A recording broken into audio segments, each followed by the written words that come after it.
Hello, selamat pagi. God dang it.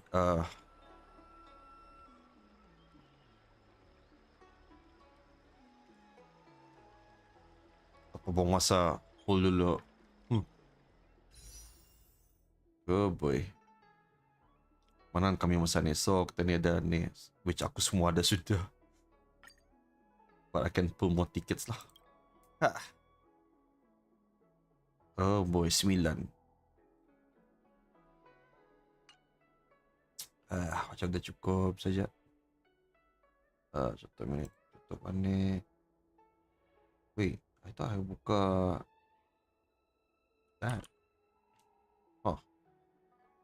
Oh, mesti aku login lagi kah? Dang it. Ay. Nah.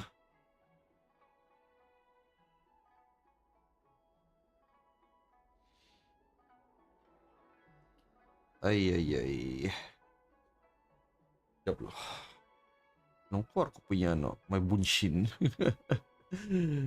There you go. Apa ni? Tidak. Sini kau. Bah, dia. Jom. Set.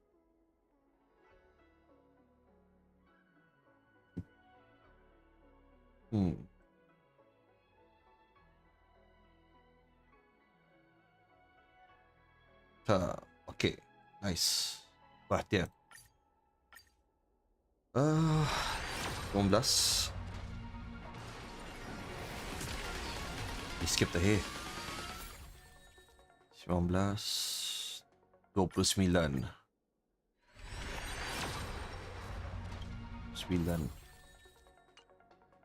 39.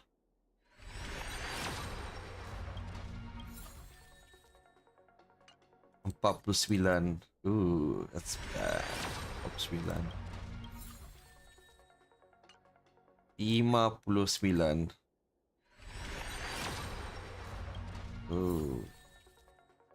69. Oh. 69. Okay. 69. 69. Cukup ke dah? 69. 79. Okay, tu dah. Bantuan guys.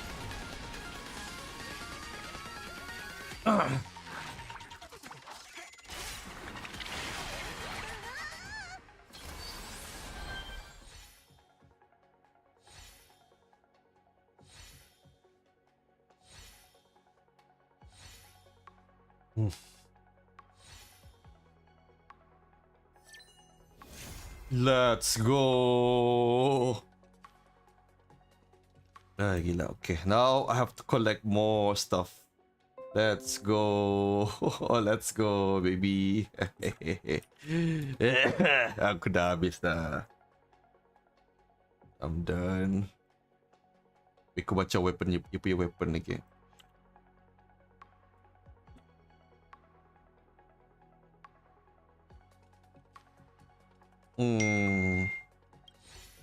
Apaan ini?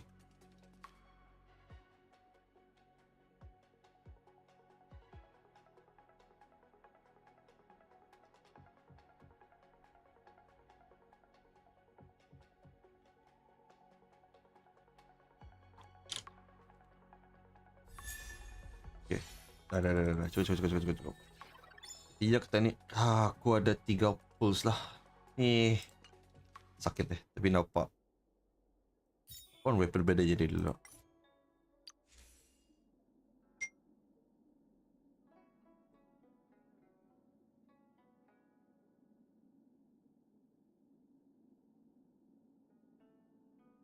Wow. Pindah perlu. I don't know. Perlu pindah. Should be perlu. At the same time. Like I give a damn. Bellblaze, Clocky. Banyak ni akan ditest ni. Let's go. Okay, you know what? Terus upgrade. Jangan bermasak. Mana pembinian ko? Hehe. Welcome to my... Ito.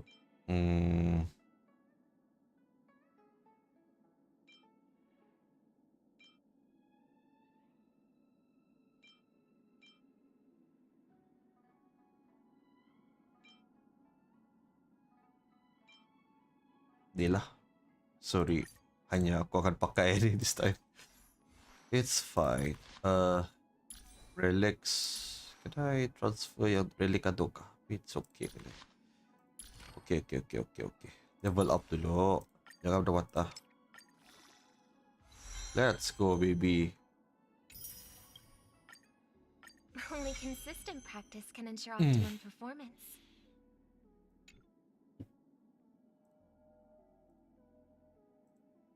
Dia datang.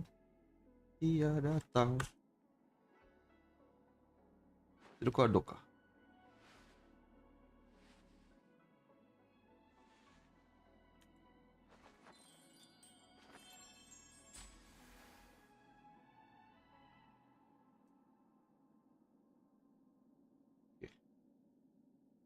Ish.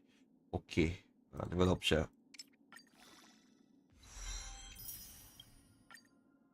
Only consistent practice can ensure optimum performance. Oh, dang it. You know what? Oh, okay. Hanya kau pakai kajap ko na weapon mo. Tapi apa-apa na rin. Man, better, right?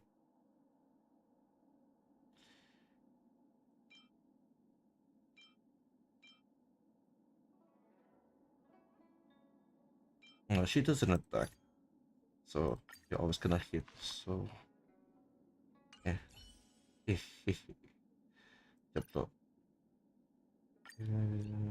This preservation mode at boom.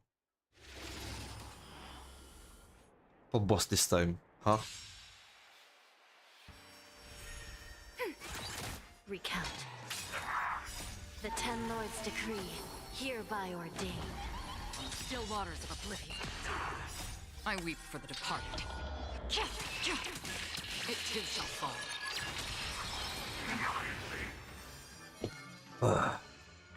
How many do I need? Lupa ko. Time for a good old counterattack. Posati ko eh. I shall be the judge. Destined for oblivion. I weep for the departed. God damn.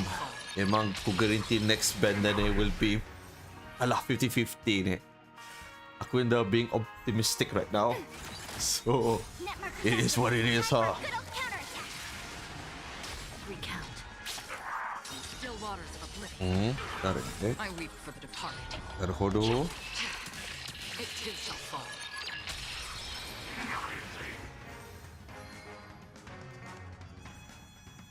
Contohlah aku lihat lo berapa do I need. Contoh sekejap. How many do I need? 3, 10, 30, 65.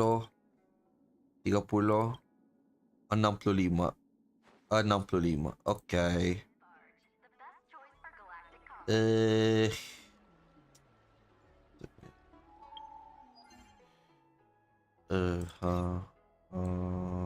Stack and shadow, enter.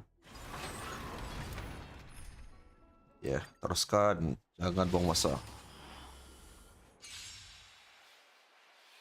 So I need how many? 65, huh? I shall be the judge. The Ten Lords' decree, hereby ordained. Destined for oblivion. I weep for the departed. It too shall fall.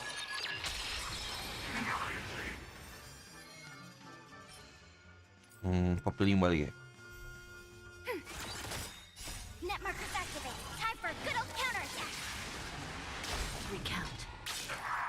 Still waters of oblivion. I weep for the departed. It too shall fall.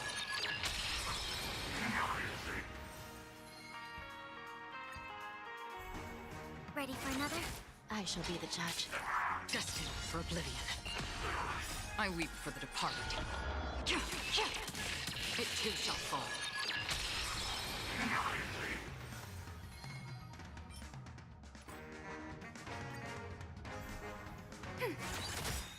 Net markers activate. Time for a good old counterattack.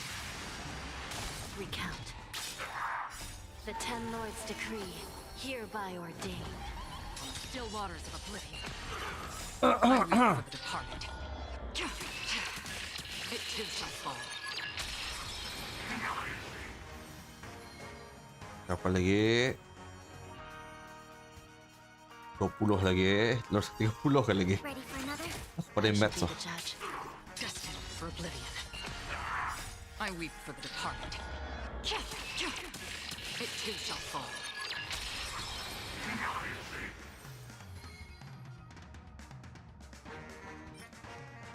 Yung 15 enggak. So 20 apa round lagi? 1 2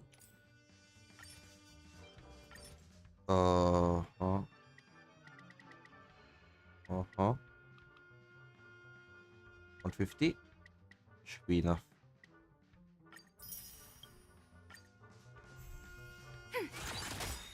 Net markers activate. Time for a good old counterattack. Recount. Still waters of oblivion. I weep for the departed. It too shall fall.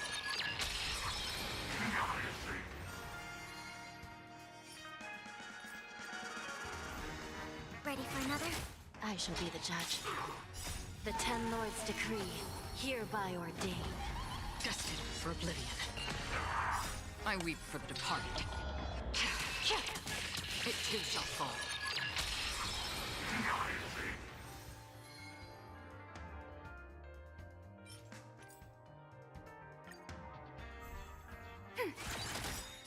Net markers activate. Time for a good old counterattack. Recount. Still waters of oblivion. I weep for the departed. It too shall fall.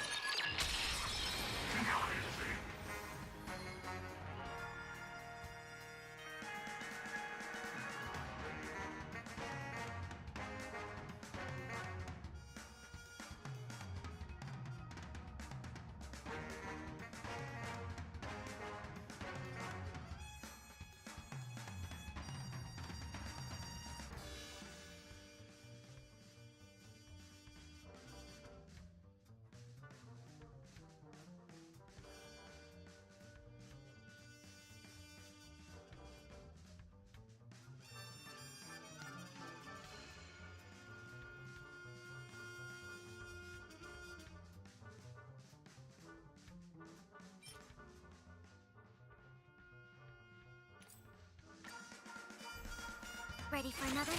I shall be the judge. Destined for oblivion. I weep for the departed. It too shall fall.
Ay. Tetap macam mana je lah you anak. Ay. Ang gaming je ko na. Betul with it. 65 right? Satu round lagi. Let's go. Net markers activate. Time for a good old counterattack. Recount. The Ten Lords' decree, hereby ordained. Destined for oblivion. I weep for the departed. It too shall fall.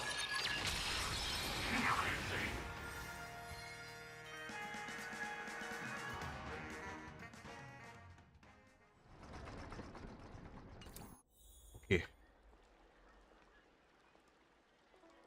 Ini apa ni? What is this? Oh. It's fine. It's fine. Okay, leveling. Jangan lama-lama. Mana tadi ni? Only consistent practice can ensure optimum performance.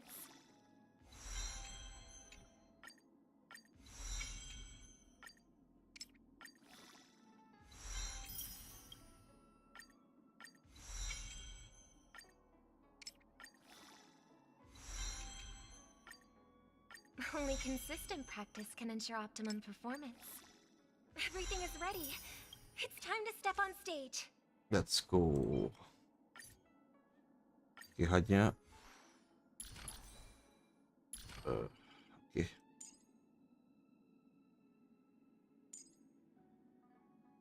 Yang mesti lah. Don't slack off even if it's not music.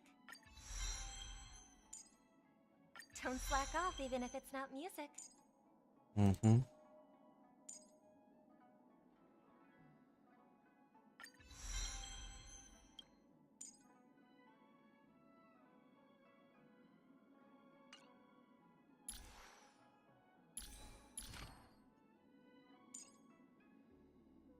Ketingin. Kejap. Sekarang dulu.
Oh my god. Done. Wait, not yet. Okay, nice. Done. Okay. Aku terpaksa pakai dulu kau. Terpaksa hanya aku pakai hanya dulu. Kau aku mau banyak pikir. Hanya mana kau? This one. Think benarnya attack percentage pakai dia ni kan? If aku recall. Aku baca dulu. Mana ya ni?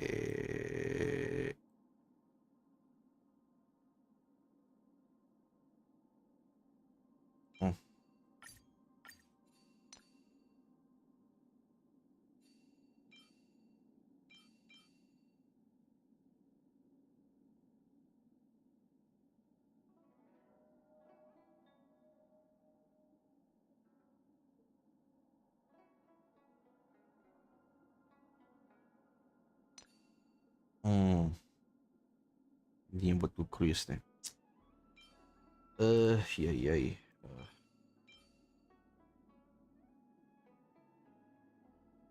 No, don't need that. Okay lah. Tapi I think by right I should play another one bah. Nampak berapa speednya masa ni? 149. Boleh lah.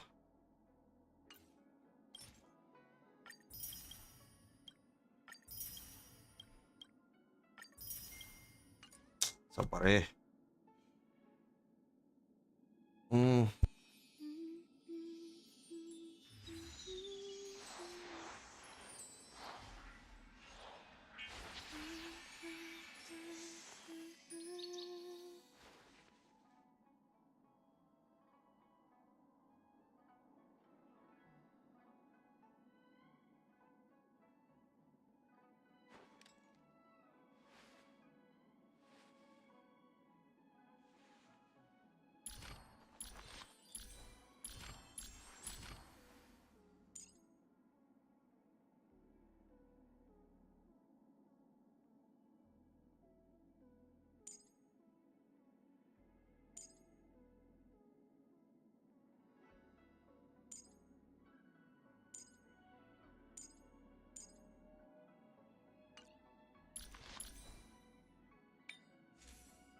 Oh.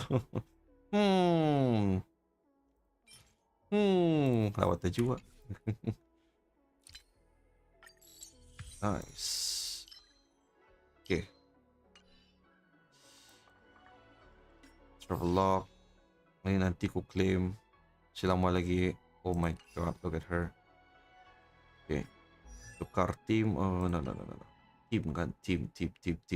How do I type team line up? Oh. Itu. Think boleh ko cuma ni kali. Just a minute. Oh. Wow. Serius?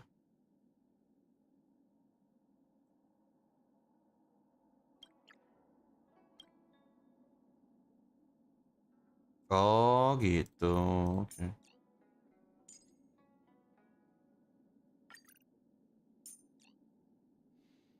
Paano siya dun eh? Huh? Oh, there you go. So now the team will be... I'm sorry, but I have to. Wait, ito na pala. Quick line up. Boom. Uh,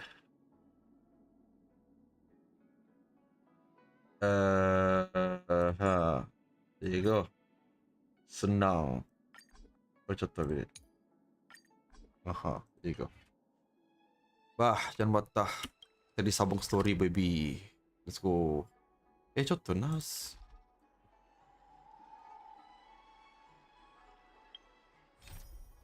Oh, memang anu lah. Damn. Okay. Yo.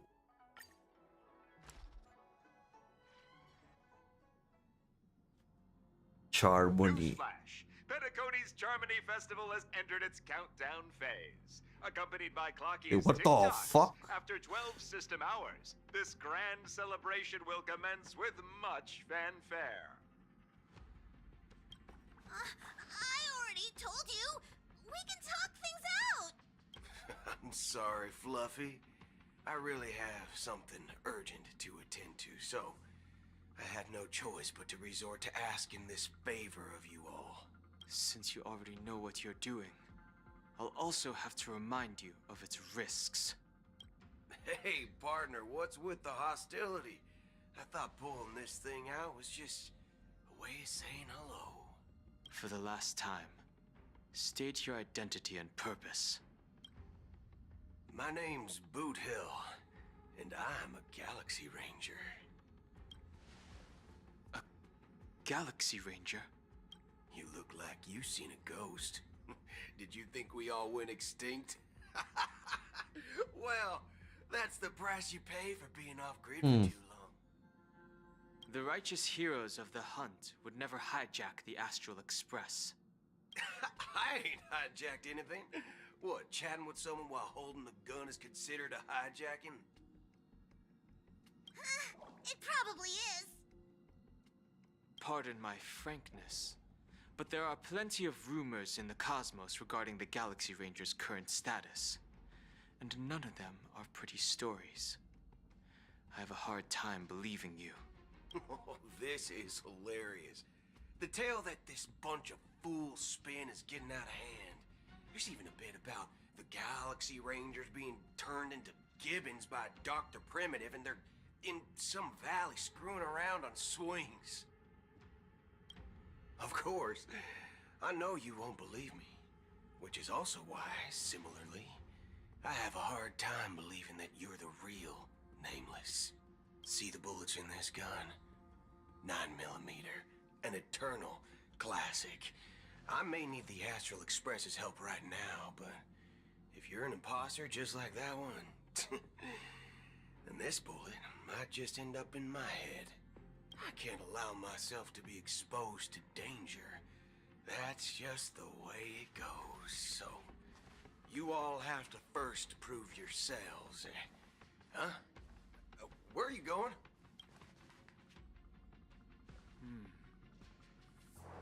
Recognize this?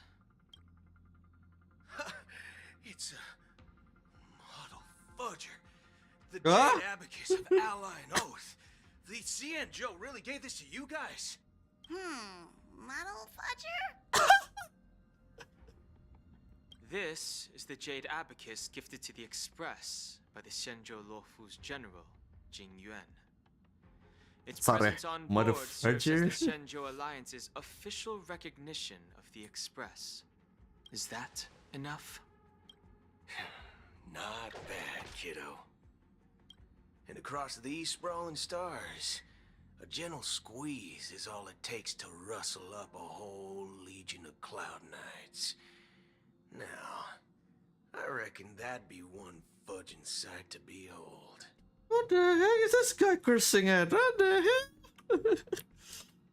ちょっとごめんね、aku mesti cari. Now it's your turn. Oh.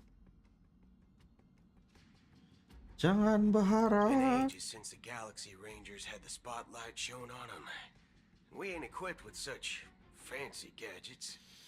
But I've been around the block enough to know the way to handle these types of situations is easy as pie. Alright then. Feel free to toss any questions my way. Let's see if my answers can't turn your trust. If your gut tells you otherwise, still ain't too late to show me the door. And why would I play along? If I truly am a real Galaxy Ranger, you stand to lose nothing. All right then. Tell me, what kind of organization are the Galaxy Rangers? Ah, my friend, this question is a hard one. I don't think I can even consider us an organization to begin with. Everyone's on their own fated path along the hunt, with their own resolute sense of righteousness and not so welcome among such so-called universal values. This reply does not instill trust, and only makes your predicament more precarious. I'm guessing you're gonna ask about some form of shared faith, right? But us Galaxy Rangers don't need that sort of thing.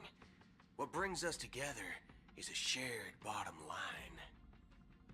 Never bully the weak. Never kill the innocent.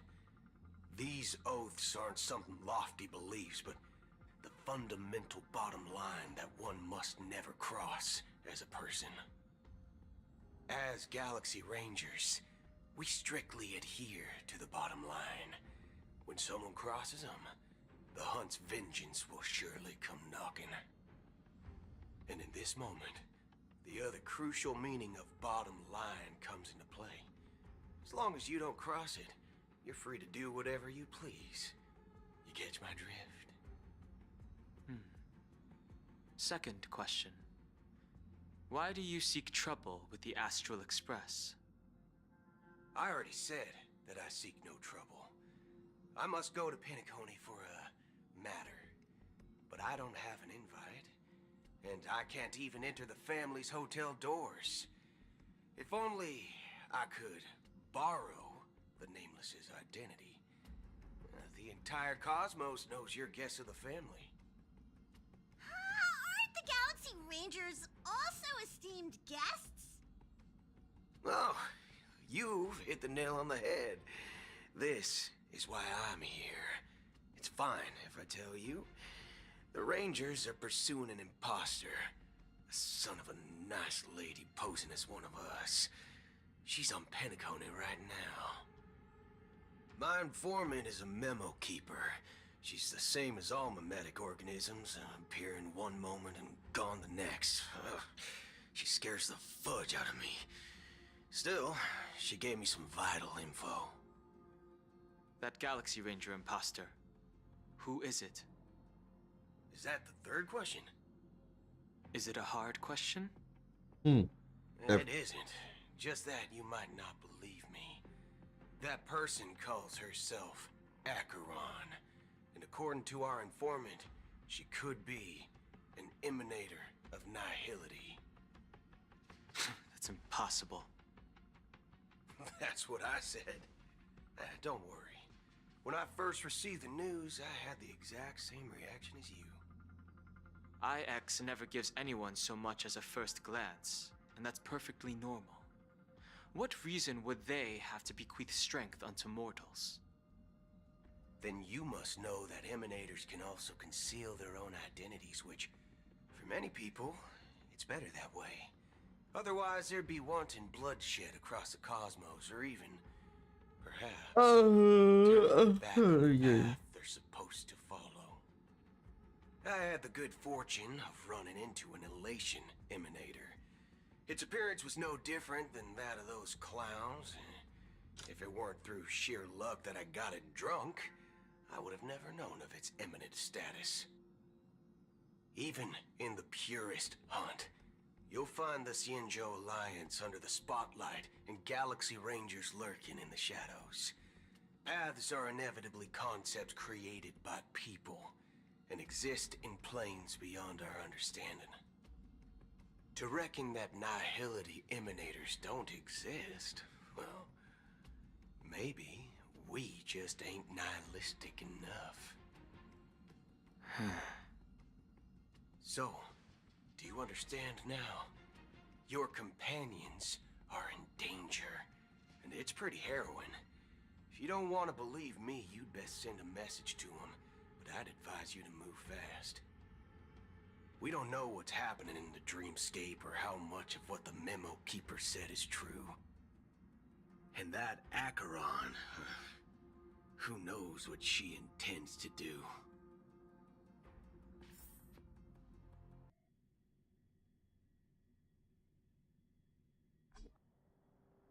Whoa, oh. I don't intend to do anything. That's not up to you. Whoa. Did you know? People who come to the land of dreams for the first time, they'll subconsciously stop to reaffirm that they're still walking on solid ground. And then they will unanimously raise their heads to gaze at the sky, be it reality or dream. Staring at the sky is instinctual for humanity. Since the day that the golden hour was completed, it's always been there, watching over every single night of decadence. But now this night sky has been mercilessly severed, dyed with the mist of nihility. And this whole event happened within the course of a single slash of a blade. A single slash of a blade isn't really accurate.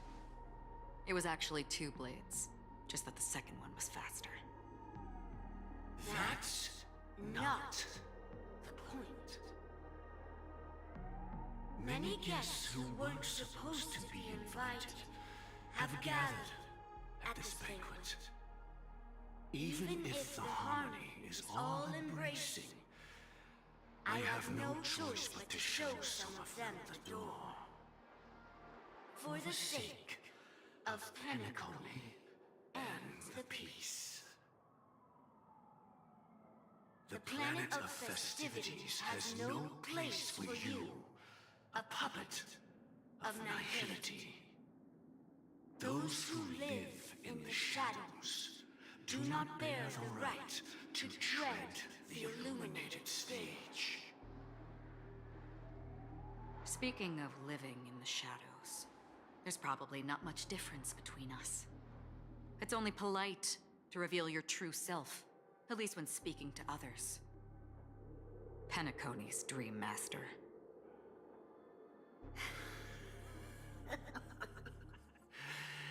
That's just another reason that you can't stay. Whether you believe it or not, this is the real me. Yo, what the hell? We are one. Is this the unity that the family espouses? My mortal shell has long since dissipated. The Oak family's 107,336 offspring are now my eyes, ears, and mouths, spreading joy across dreams when required. And in times of essential need, exiling evil from this haven in my stead. From the sound of it, it seems like you're asking me to leave, Penacony. I am glad that you're an understanding one. Alas, I'm not asking. If you think you can.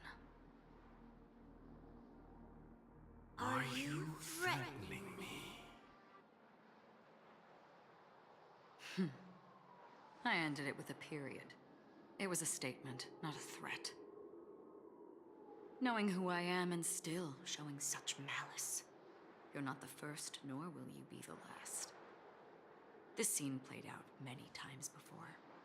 And usually, when faced with my questions, most people retort, "Why can't I?" Ayo. The result has invariably been that they can't. You are confident, but be reminded, the family is forgiving, but not weak. The cords of the harmony extend across worlds. If you do not comply, when the blade is unsheathed for even a hair's breadth, you will never be able to escape the eternal Centurion's wrath in all of your lifetime. 137 individuals. That is how many heathens I have exiled since I became Dream Master. Among them were those who once severed my wings, and those who immolated my body. And here I stand again, about to add another mark to the tally. And you will die. I mean, all of you will.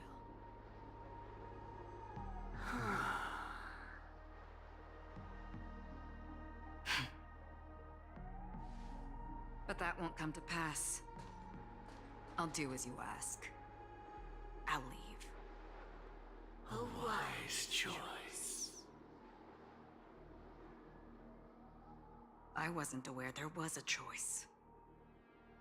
To you, that surely is the only option. Please bear in mind, you and Penacony are of different worlds. Those born on the far bank cannot seek solace across the river. Leave and never return.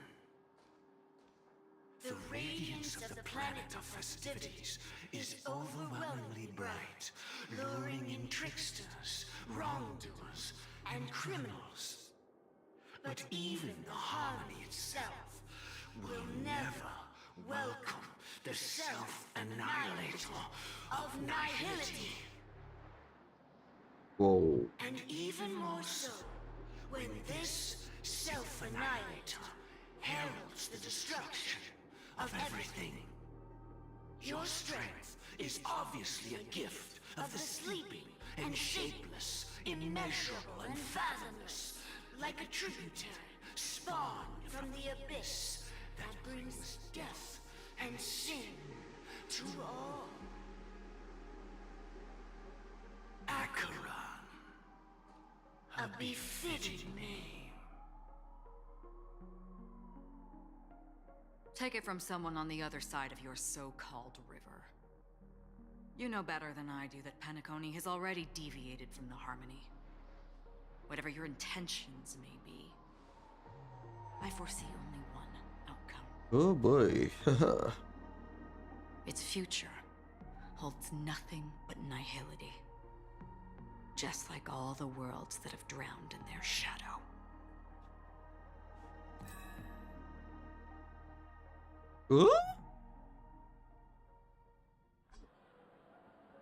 Attention, please. The unusual event that occurred moments ago was due to a technical malfunction at Clock Studios theme park. The family has promptly responded to secure the area, and we're happy to report that there have been no injuries. Oh, I swear that was no movie shoot. Chips fell from the sky, and I even caught one of them. But it vanished in an instant before my very eyes. Excuse me. Are you talking about the Clock Studios theme park incident? Yeah, what about it? Oh? Miss Robin, am I seeing things right? No need to worry. I apologize for any inconvenience caused to your delightful dream journey. What you just mentioned about the chips really piqued my interest. Would you mind providing more details about the incident? Oh, it was just those chips you normally see everywhere. The green ones? They fell from the sky as if it were raining. And then those chips simply disappeared. It appears to be the Dream Sim tech the Iris family has been developing. Huh? Miss Robin, you mean those chips were all part of a performance? But I really... Shh. This technology hasn't been made public yet. It was originally planned to debut at the Charmony Festival, but it seems it's been leaked. Can you help me keep this secret? The raining chips were supposed to be part of my act. Oh, I see. Then it all makes sense now. I'll do anything to help make the Charmony Festival a success. Thank you. As appreciation, I'd like to give you a token gift. Oh, this button is... Press it at just the right moment in the celebration. There could be an unexpected treat in store for you. All right. It looks like there are other guests who are also confused. I'll have to excuse myself. Please. So many people talking about it. This commotion at the theme park definitely made waves.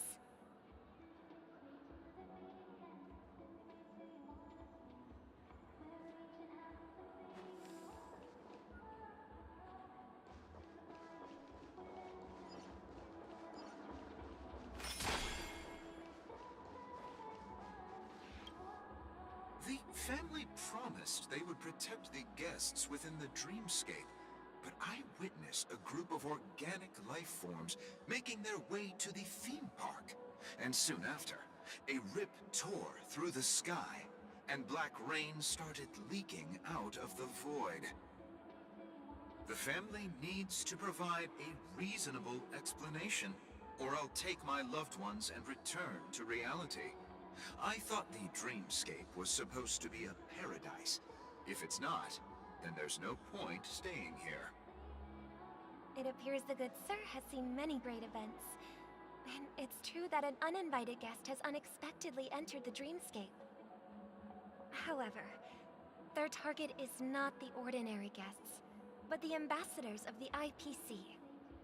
The family will certainly ensure that the safety of the guests is of the highest importance. Miss Robin, I know the Bloodhound family has already sealed off the theme park and has control over the situation, but it won't resolve the problem. The family can try their best to protect their reputation, but as a guest, I don't wish to gamble with my life. But as you can see, sir, no innocent bystanders were affected in this incident. Perhaps the dreamscape is not as perfect as promised, but there's no place safer than dreams under the family's rule. I believe you know this better than I do. If this incident happened in real life, how many people would be able to walk away from it? I could stay here, but keep in mind, guests come to Penacony to enjoy the dreamscapes. They do not wish to be entangled in a conflict between the family and the IPC, so Let's not have any more unnecessary incidents. Of course. With the Charmony Festival about to commence, we will spare no effort in our preparations. Rest assured. To express our apologies, the family has arranged this gift for the guests. Thank you for understanding. Oh. Iya na. You've had quite a bit to drink. Hello. May I ask what happened here? Nothing to be worried about. There's been a small rehearsal mishap at Clock Studios theme park. Please stay calm. Hey, are you a fool? You don't even recognize Miss Robin? Who do you think you're talking to? Huh? I'm sorry. I've just been transferred to the Bloodhound family, and I'm still not too used to working on the streets. I didn't realize it was you. I'm so sorry. Hey, don't sweat it. You guys have a tough job. I know how it is. How's the situation looking? Oh, we've sealed off the theme park. Most guests are used to bizarre phenomena in the dreamscape, and so far, no threats have been detected. We can expect order to be restored soon. Rest assured, Miss Robin will intensify our patrols to ensure that no incidents occur. I trust you guys. But regarding what happened in the theme park, what do you hounds think about it? It's okay. Feel free to speak your mind. Well... Actually, I was there shortly after it happened. Is it true that the IPC's ambassadors came with ill intent? And that Galaxy Ranger who easily cut through the sky? Miss Robin, tell you the truth, everyone's been talking about it. The myriad factions on Penacony have already been causing unease for everyone. Thank you all for your loyalty towards the family. The planet of festivities has indeed run into some trouble. The representative from the IPC... he's trying to regain ownership of Penacony and is prepared for a hostile takeover. Of course, the family did not agree. The result of the failed negotiations is as you see it now. No wonder. So this is the main reason why the IPC staff are banned from entering the dreamscape. Did they apprehend the troublemaker in the end? Don't worry. Mr. Sunday is currently tracking his whereabouts, and he'll have something to show for it soon. However, given the situation, the IPC surely won't let this go easily.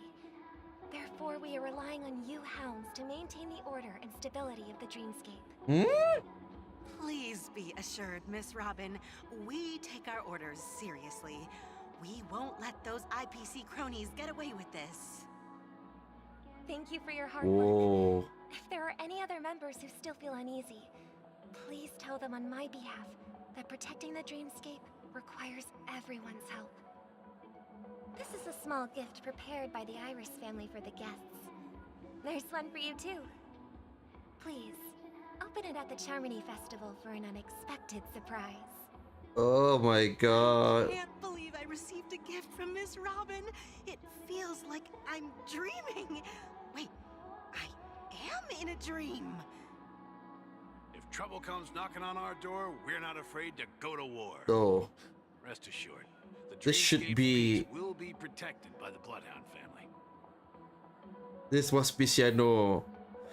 I got a feeling this is Sparkle right now. What the hell? The hell? Miss Robin? That's the renowned cosmic superstar, Miss Robin! I didn't expect to meet a fan here. I'm honored. Welcome to Penacony, a world filled with wonderful dreams. I can't believe I'm actually meeting the real Robin! Shouldn't you be preparing for the Charmony Festival? Preparation is important, but the ceremony is fundamentally about sharing the Great One's harmony with everyone. If there's a chance to sing with everyone, I will not refuse. Regarding the recent mishap, I understand it negatively impacted some of our guests. As a member of the family, it's only right for me to come forward and offer my apologies to everyone. But, are you sure it was actually a mishap? Everyone saw those chips descending like rain and the red light tearing through the sky. Claiming it was merely special effects seems a bit far-fetched. Plus, I met that generous gentleman. He looked really out of it and kept talking to himself. Is this also part of the performance? Everyone, please do not panic. I believe that the family will give everyone a satisfactory answer in due time. Even if you say so, Miss Robin, it's hard to believe. Some people just never listen, do they? It's never ending.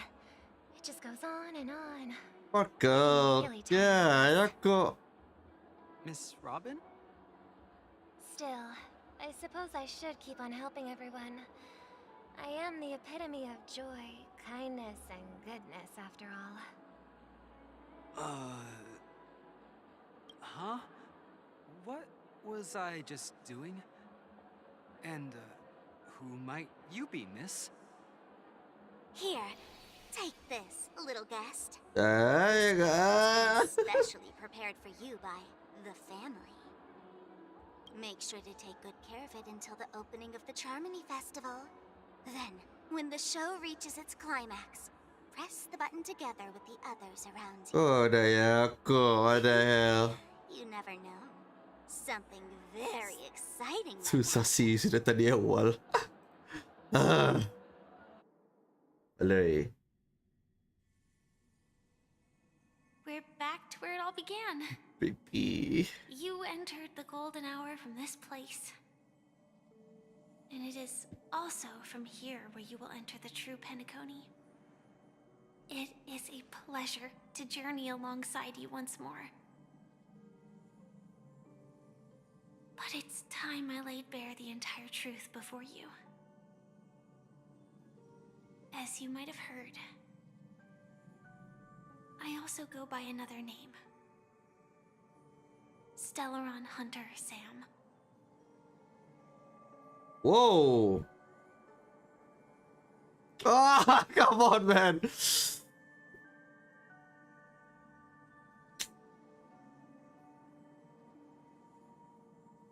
Wow, you know what?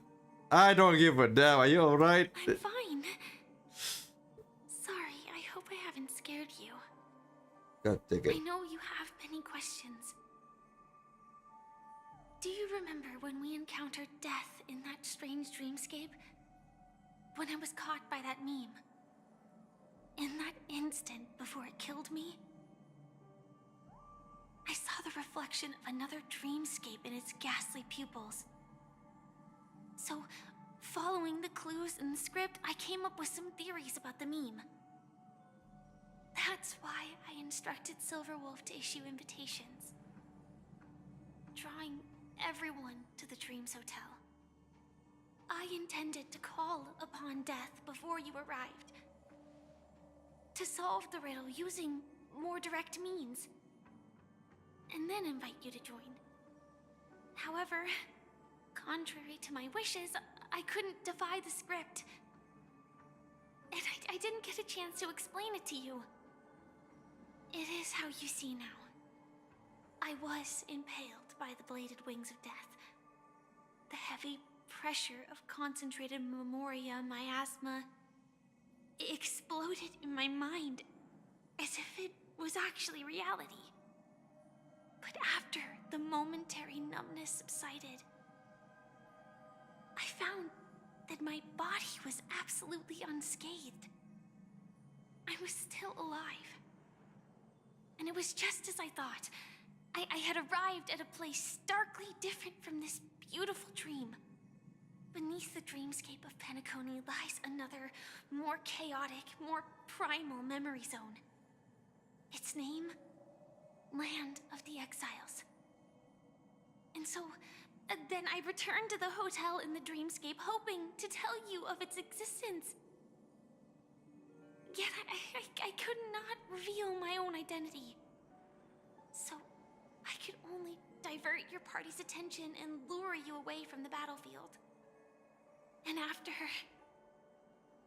all my attempts proved futile, it wasn't until not long ago when a crimson blade of light shattered the high wall of the dream, causing you all to fall far into the abyssal depths of the dreamscape, that I was able to awaken you and your companions one by one. And that's it. That is all that's happened so far.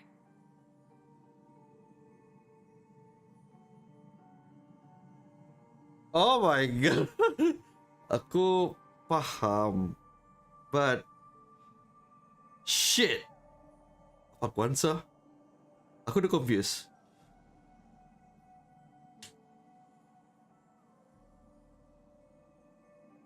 Huh. Not really confused. I completely understand.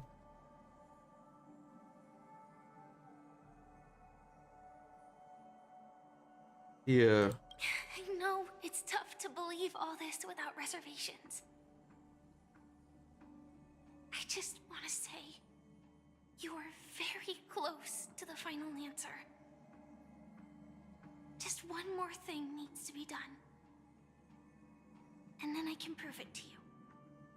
Now, let's leave this place. Please close your eyes.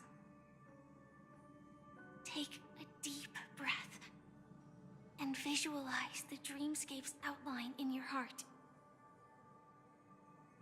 And remember, you must not open your eyes at all times. 3, 2, 1. Don't be afraid. The one who has come to greet us has arrived. Meme? The meme. Aku rasa the meme lah. What the hell? Bloodhound. Sheno.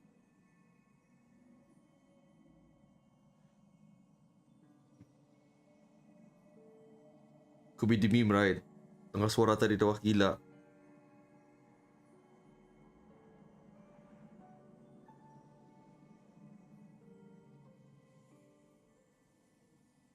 I never knew you could do this. Huh? Do you have a driver's license? I do.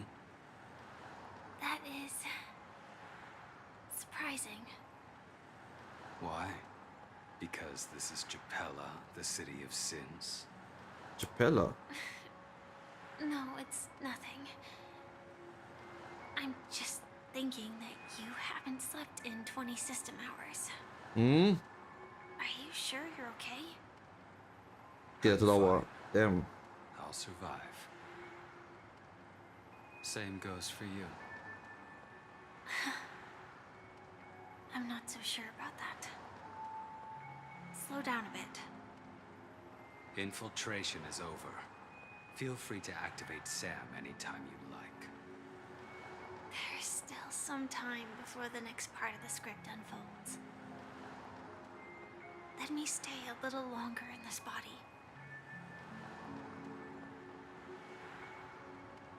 Oh.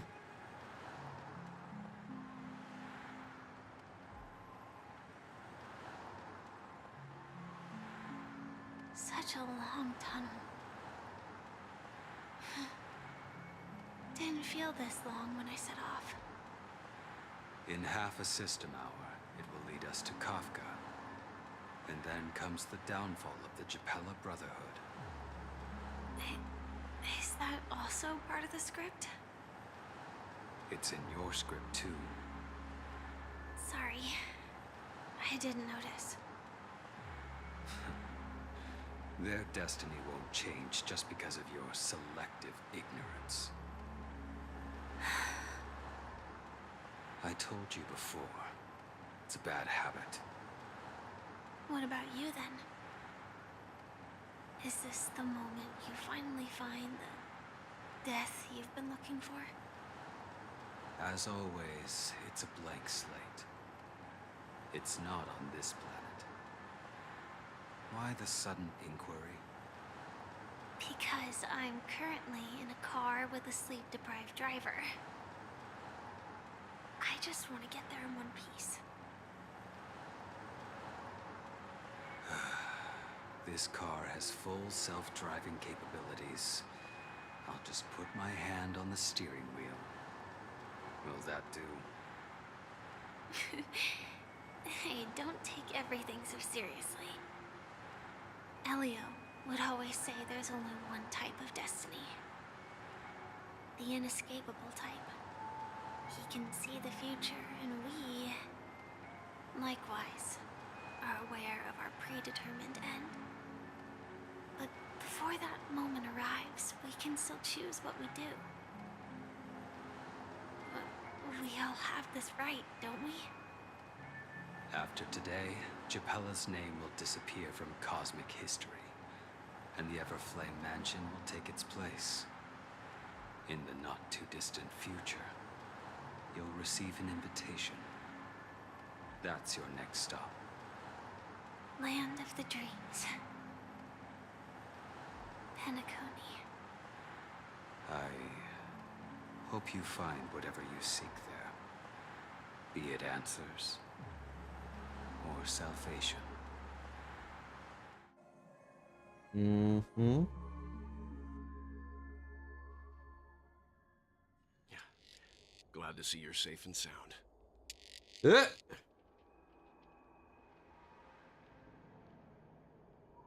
What?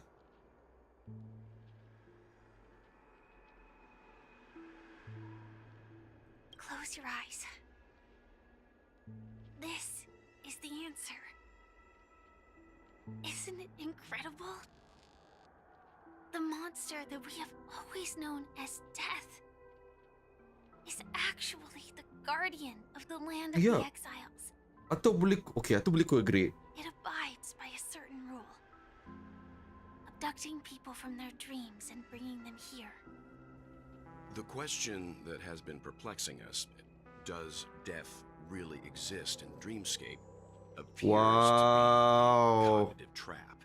It was laid by those orchestrating events from the shadows to cover up the teori lurus so far. And the existence of this fortress known as Dreamflux Reef. Every emergence of that meme is related to the Watchmaker. Since Dreamflux Reef is where it brings its captives, it's likely that many of our long-standing questions will be answered in this place. Excuse me. The atmosphere here is starkly different from the beautiful dream. There are no regulators here like the family. And they all look like they're mildly dazed. But from the whispers of the residents, they've heard a familiar name. Gallagher. Mm-hmm. It's that man again. Always in the right place at the right time. Though that does save us the trouble of looking for him. Himiko and March have already made a move. Get ready. We're about to set off. Let's go, baby. The real dreamscape, the land of the exiles. Before we go, should we speak to everyone first?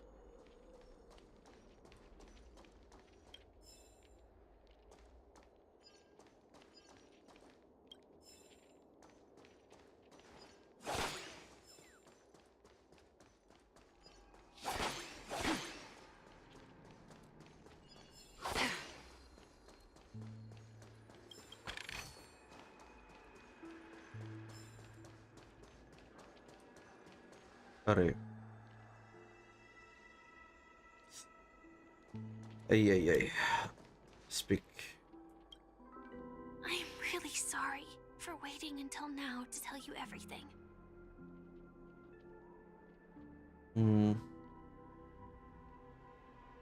Two reasons. Firstly, the script. In the future that Elio saw, Sam and the Astral Express's confrontation was inevitable. I tried to break the shackles of the prophecy, but this is as far as I could go. That aside, there were also my personal motives. I wished to travel with you as Firefly. And not Sam.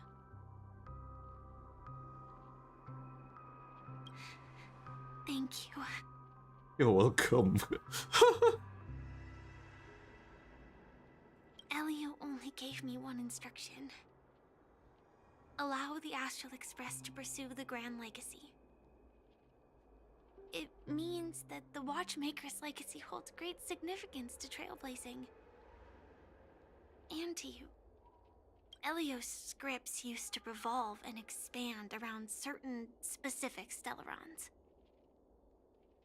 But with your appearance, this condition has apparently ceased to be appropriate. Perhaps he also saw the impossible in the future.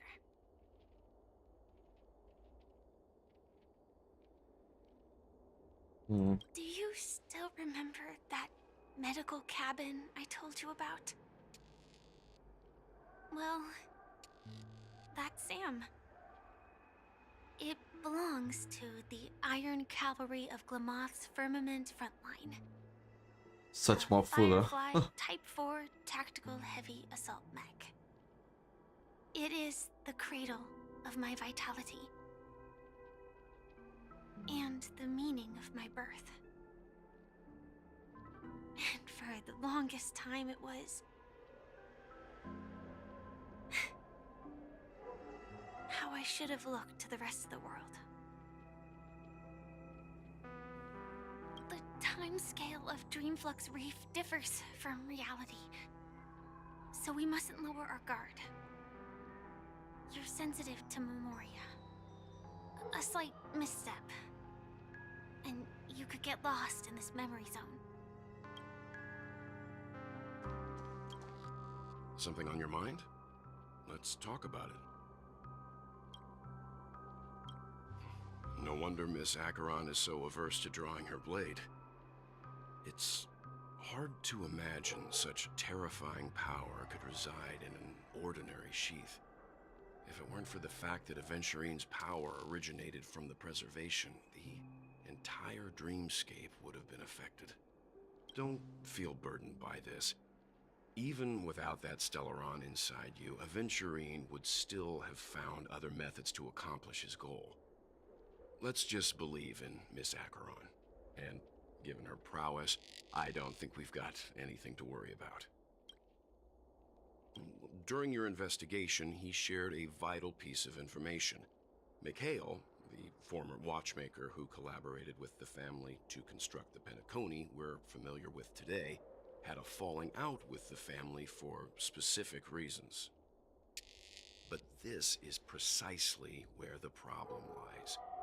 You were clearly investigating a murder, so then why, as a security officer, is he changing the subject to talk about his past with the watchmaker? And now, with Firefly mentioning his name again, it's hard not to be suspicious. Before we found you, she'd already revealed her Stellaron hunter identity and shared a lot of information. Who would have thought that the Molten Knight's true identity was actually a young girl?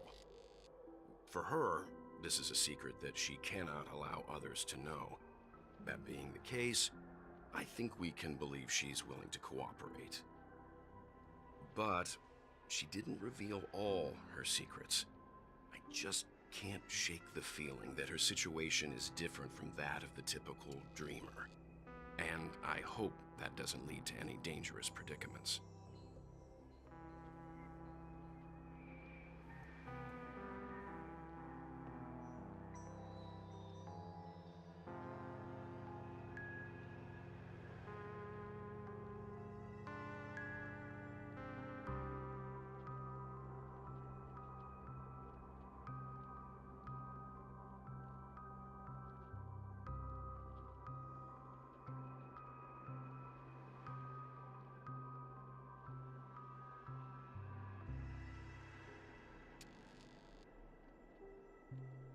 I hope you've regained a little composure. We'll move out when you're ready.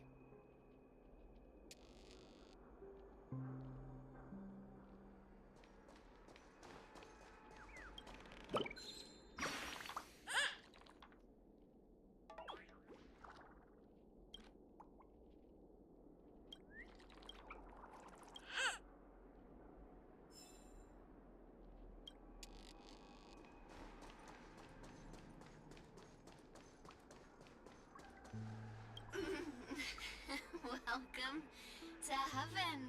Whoa. Dreams, true or false, all are ephemeral. Might as well drink more Soul Glad instead. Okay.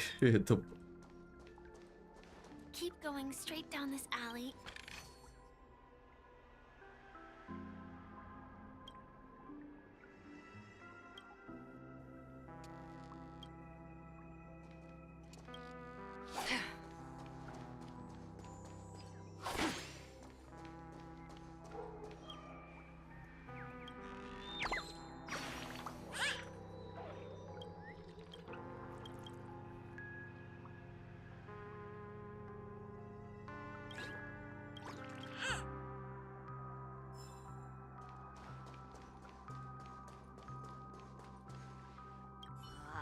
Did you also get kicked out of the beautiful dream? I want to go back. Oh. But then I don't want to go back. Tell me what I should do.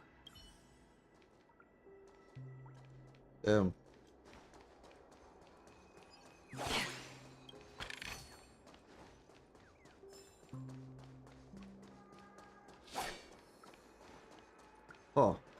Hi there, friend from a distant land. I hear the Watchmaker's legacy is right here. Let's say we go treasure hunting. The hell this guy is doing? Huh?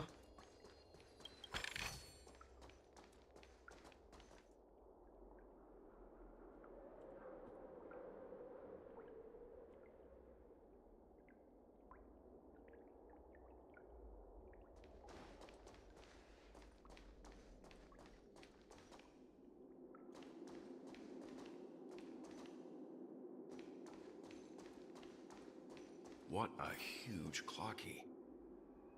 Looks like the Watchmaker also left his mark on Dreamflux Reef. I beat that. What the fuck?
Unbelievable.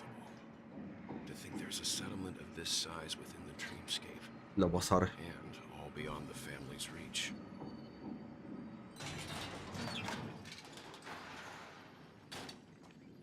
The atmosphere in this fortress is pretty different from that in the beautiful dream. When I first saw it, I was in awe too. The sky here, it's like a reflection of the 12 dreamscapes. What's even more bizarre is that this place is also separated into trade and residential areas. The layout may be simple, but the facilities are very comprehensive.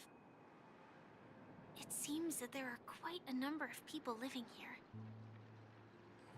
Though both dreamscapes have distinct styles, the architectural designs are quite similar.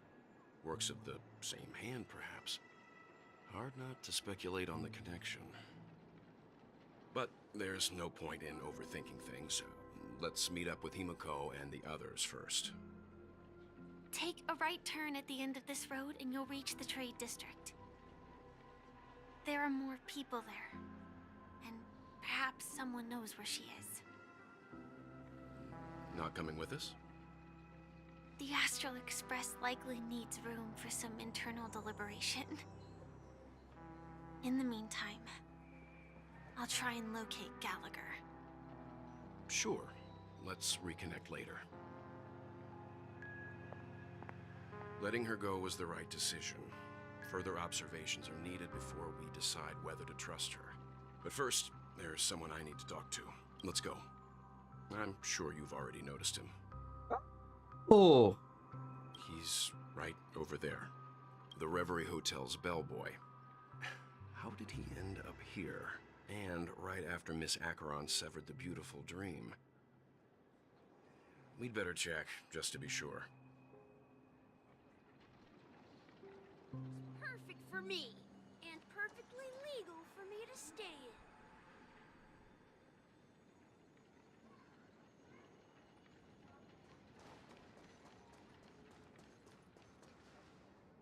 Huh? You're the guest from before. We meet again! And a new friend. Forgot to introduce myself.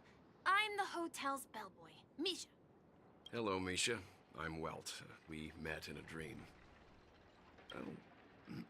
And who might this be?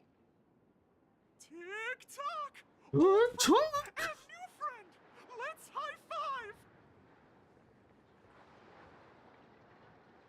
high-five! Wajo ya ano. Your, memory zone meme? Nope. Clocky is a good friend of mine. We all live here. How did you two get here? This dreamscape isn't supposed to be open to the public.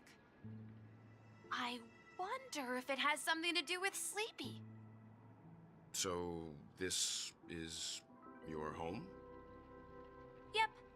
After my work in the beautiful dream ends, I'll go back home. Commuting used to be more convenient, but ever since travel became cumbersome, Sleepy started ferrying people back and forth between the two dreamscapes. This Sleepy. Can you describe what it looks like? Sleepy is a memory zone meme. Looks fierce and has many eyes, but it's actually really well behaved. Gallagher's been taking care of it. Oh. Oh, namanya sleep. Oh. Oh.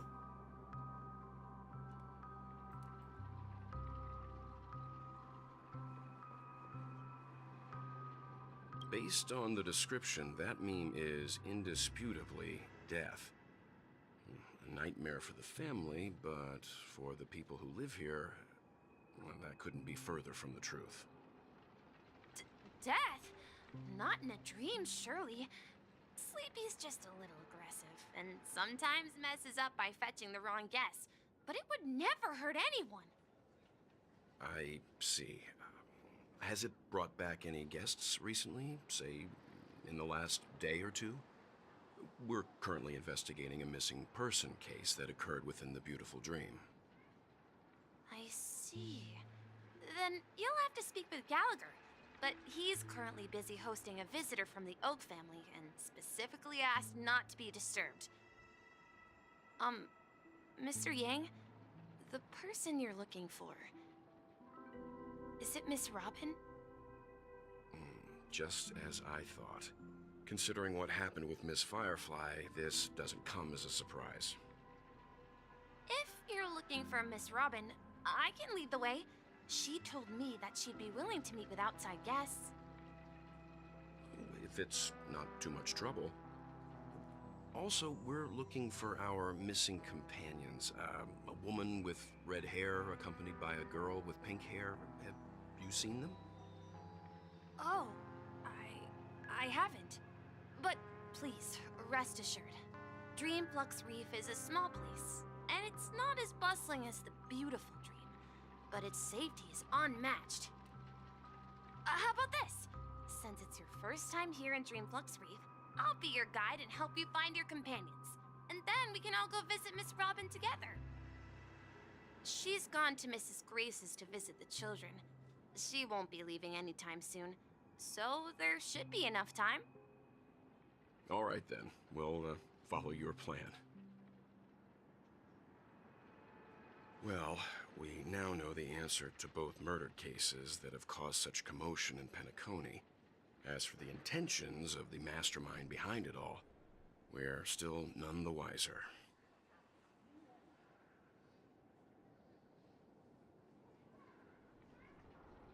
Yes, that's my thinking as well. I'm not entirely... Say, you mentioned before that you saw a Clocky that only you could see, right? I can't shake off this strange feeling. Am I really still so young at heart? Huh? Forget it. It's not important. We'd better just follow Misha.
Dah.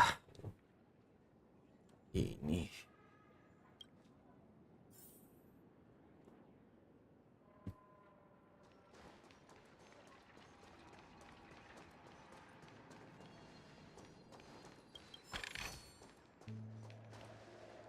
Everyone, look! From here, you can see the most spectacular view of Dreamflux Reef.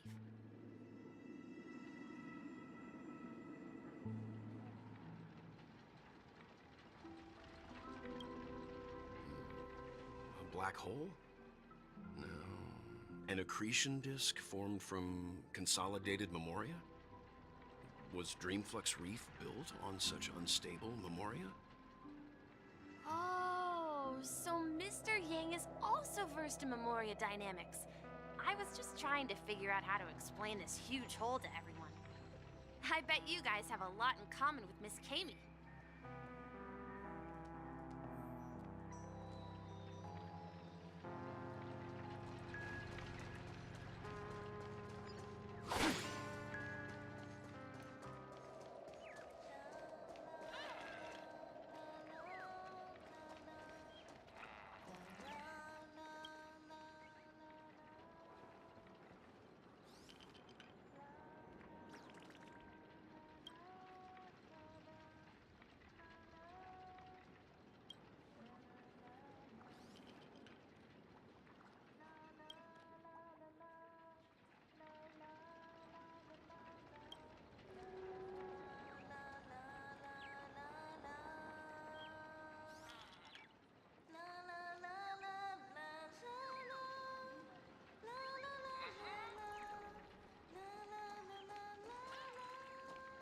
Look! There she is! My calculations are finally done. In another 10 system hours, the above dream will swallow the dream below. My hypothesis was correct. This place will cease to exist as the dream devours everything. Who are you all, and why haven't you left yet? This place is about to disappear.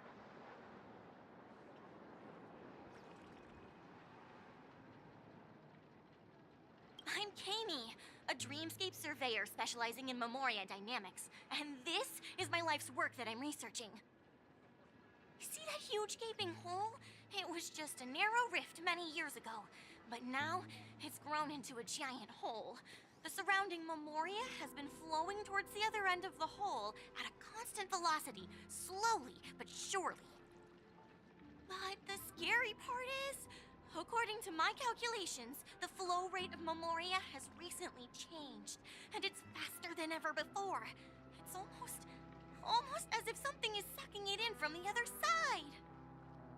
By constantly improving upon Madame Rosalina's Memoria measurement method, I've finally obtained accurate results.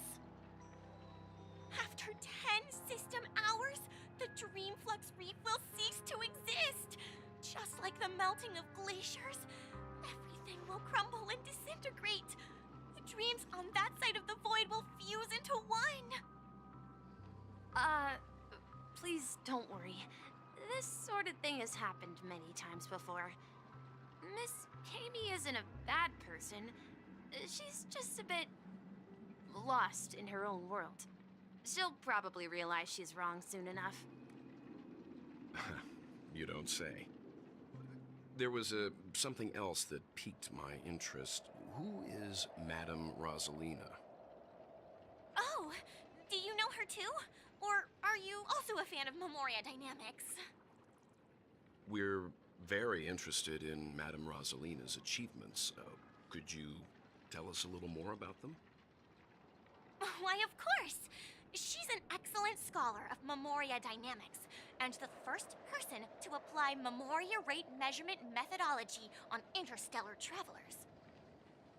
Regrettably, due to the presence of the Garden of Recollection, ordinary people don't pay much attention to the nature of Memoria. She departed this world without much fame, leaving only a few thin journals behind. I came to Penacony to learn more about my idol, and went to great lengths to seek out Dreamflux Reef, all because this is her final resting place. Prodigies always meet their demise prematurely. If only Madame Rosalina had more time, she would have discovered a way to reverse the flow of Memoria. I felt it. The source is in the Golden Hour. There is a certain anomalous presence stirring the currents of the memory zone. I must uncover more concrete proof. I must convince everyone. Does the name Madame Rosalina sound familiar to you? That's right. It seems like she did a great deal of research and calculations in Dreamflux Reef before abruptly passing away. Miss Katie regularly mentions her. I hear Madame Rosalina passed away during the prison war. She could see the Penacony of today. Its people building homes in the memory zone. I bet she'd be really happy. Perhaps. Our destination is the commercial district. That's where the largest crowds gather in Dreamflux Reef. We might be able to find the others there.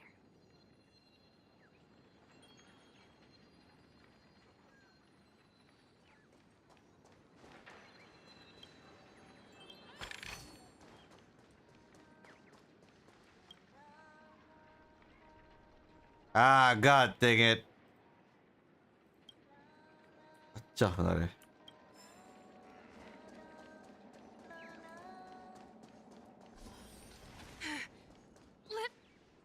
Ghost! There's a ghost!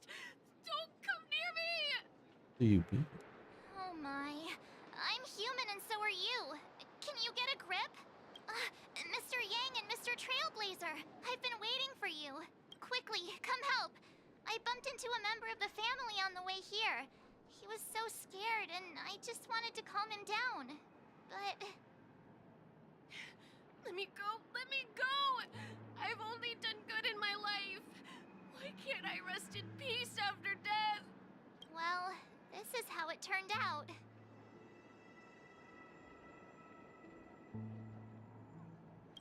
Me? A ghost? Don't make me hit you. He thinks he's dead. Although, when I first fell in, I also thought the same. Dear guest, this is not the afterlife. This is Dreamflux Reef. That's right. Did you hear that? Repeat after me. Dreamflux Reef. You're talking to someone invisible. If I'm not dead, what am I? I shouldn't have pushed my luck and tried sleeping in my dream. Curiosity kills the papashi.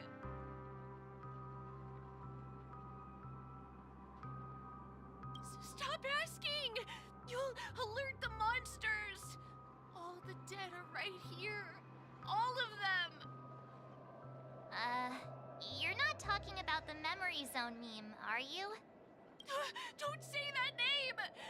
It's all your fault. They're coming! Ah! Ready for another? Resonate all together. On the still waters of oblivion, Nope. I weep for the departed. It too shall fall. Well, that was quick. He passed out. His intense negative emotions attracted the nearby memory zone memes. Lol. I see. Oh, a glitch. But why aren't the other people around here scared? Unlike in the Sweet Dream, people here don't see memory zone memes as dangerous monsters. And even if they pose a threat, people can easily escape by forcing a wake-up call. But we can't just leave this man here. Can we take him somewhere safe? We can ask Jessie for help. I've gotten to know many locals while waiting for you guys. I remember when Everyone here is living a self-sufficient life. I don't know how to describe it, but this place feels like the real dreamscape. At this rate, the family will be done for. Done for! I knew you couldn't hold your liquor. Tried to warn you too.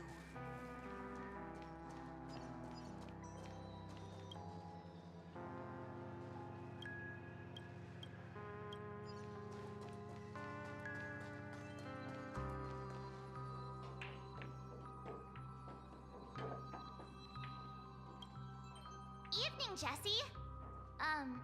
Is it evening? Welcome, Miss March. Who might these be? These two are my friends. As for the man lying on the ground, he's a scaredy cat who fainted from fright. I see. Another poor guy who accidentally ended up here. I'll take care of him. There have been a lot of new faces lately. Things must be tough in the beautiful dream. The few remaining havens of freedom in Asdana will soon face trouble. Do such things often happen here? Not really, but they're becoming more frequent now. Guess it's one of the signs of the Sweet Dreams collapse. This man has had quite the shock. Could you help me find a Halovian lady, March? Her songs can heal mental wounds. A Halovian lady? That must be Robin. She's also here in Dreamflux Reef. Huh? Robin? But I thought she... Oh, right. If Firefly is here safe and sound, then it means Robin must be okay too. Misha is about to take us to her to find out what happened. But before that, let's meet up with Himiko. You were with her earlier, right? We met some stowaways in the residential area. Most of them came from neighboring star systems. I heard that places like Dreamflux Reef are scattered throughout the memory zone of Asdana, like islands in the ocean. They existed before the family arrived. I also heard that when Dreamflux Reef took shape, it was the center of all dreamscapes in Penacony. If that's true, it's no wonder there are so many similarities between this place and the Sweet Dream. Himiko must be gathering information. Let's hurry up and get going.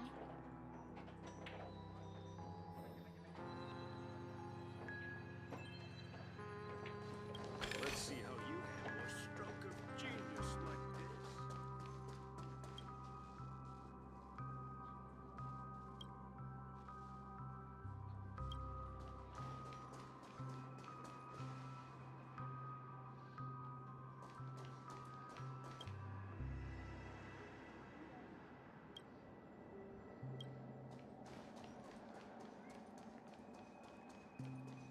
This is where we split up. She can't be too far away. So that's how it is. I never imagined we'd gather the But remaining damn. details here. To borrow Gallagher's catchphrase, what an unpredictable twist of fate. Himiko, here they are. Ah, perfect timing. Now that everyone's here, I'd like to introduce everyone to Micah, who's partly in charge of the Land of the Exiles. Micah, these are my companions. It's a pleasure to meet the Nameless. You know us? I've been keeping an eye on you since the day you arrived in Penacony. We would have met under more appropriate circumstances if Dreamflux Reef hadn't been isolated from the 12 dreamscapes. Please, allow me to formally introduce myself. I'm Micah, the Gravekeeper of Dreamflux Reef. Gravekeeper? Life in Dreamflux Reef is pretty liberating. Everyone here mostly keeps to themselves, without meddling in others' affairs. My daily task involves cleaning a few tombstones. You're too modest, Micah. When lost dream chasers stumble upon this place, you're the one who takes care of them, guiding them back to the Sweet Dream, or showing them how to survive the wild dream chaos. So, guardian of sorts. Were you talking to me, Mr. Yang?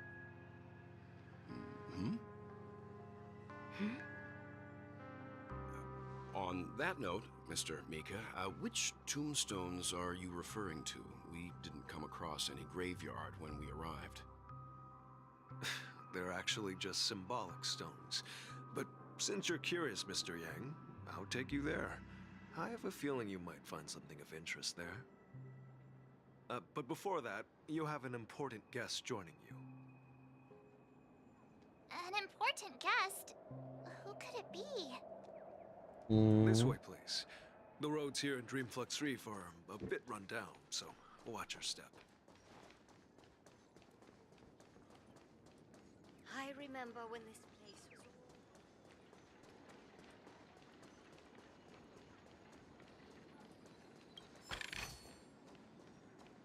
Whoa, what the hell?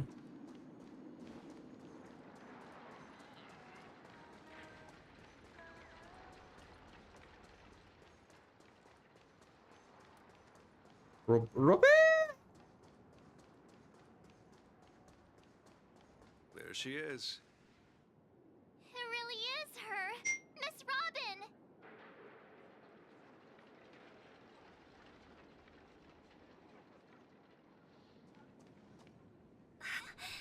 Everyone sang so wonderfully. It's not often that I tried this music style, but I've gained some valuable insights from it. Oh, I can't thank you enough, Robin. Well, these kids have made incredible progress in only a few days. It was nothing, Grace. I merely taught them how to sing. It was you who brought hope into their lives. Life must be quite difficult for them in reality, I imagine. That's right. Whenever it's time to say goodbye to these kids, they're reluctant to leave.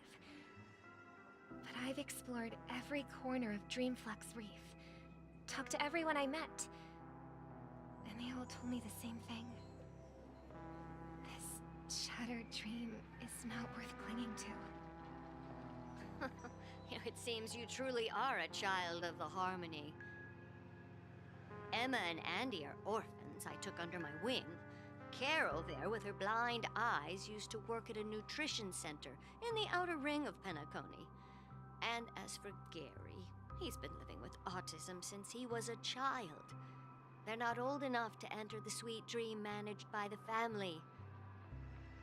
If we compare people to birds, these kids are like fledglings with impaired wings. But in this dream, well, they can fly freely. Even if they stumble along the way, well, they're still relying on their own strength. And me, an old lady with no legs. Well, without this dream, I couldn't even walk toward them. I'm glad that you found a new life here in Penacony. It's just... Don't worry, Robin.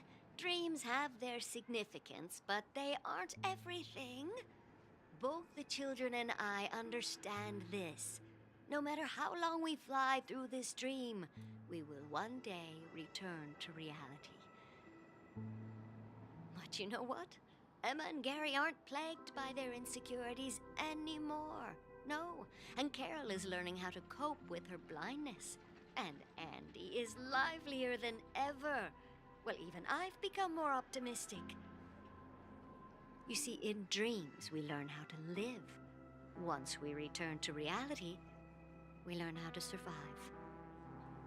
And should our feathers be damaged, then we share our wings with one another.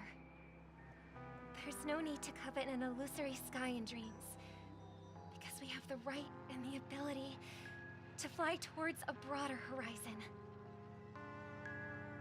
It's a relief to see you safe and sound, Miss Robin. It's nice to see you all again, Astral Express crew. I heard my disappearance caused quite the commotion out there. I'm really sorry about that.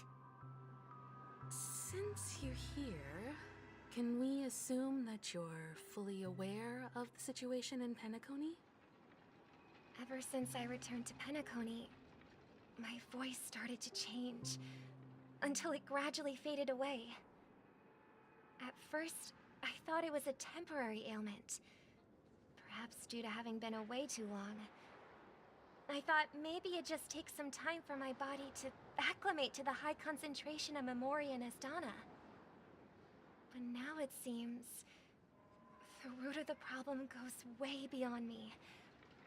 There are elements around me that don't align with the harmony. Losing my voice is just one of the signs of the Sweet Dreams collapse. The Sweet Dreams collapse. That memo keeper mentioned the same thing. So it's real. While I was away from Penacony, the boundaries of the 12 dreamscapes kept expanding outward. But whenever I mentioned the anomalies in my dreams, all the family heads refused to talk about it. Only my brother was willing to respond. Later, I discovered the secret letters from the IPC ambassador. A which further convinced me that there are hidden secrets beneath the surface of Penacony. So, following the clues in the Oak family's dossiers, I found my way here. The land of the exiles, concealed by the family under the guise of death. A dream within a dream, where Penacony's past is buried. Hearing you speak, it sounds as if your voice has made somewhat of a recovery. I hate to admit it, but the harmony in this place resonates more broadly than within the Sweet Dream. It's regrettable, but the family has experienced betrayal. The traitor, or traitors, abandoned their original principles and, using the name of harmony, exploited people's weaknesses to turn Penacony into the planet of festivities, trapping everyone in the illusion of the Sweet Dream. This is not the strong defending the weak, but rather the strong exploiting the weak. A world without equality won't ever be favored by the harmony. And naturally, those voices blessed by them have lost the ability to sing. Could there be another force influencing the family's shift in philosophy, Miss Robin?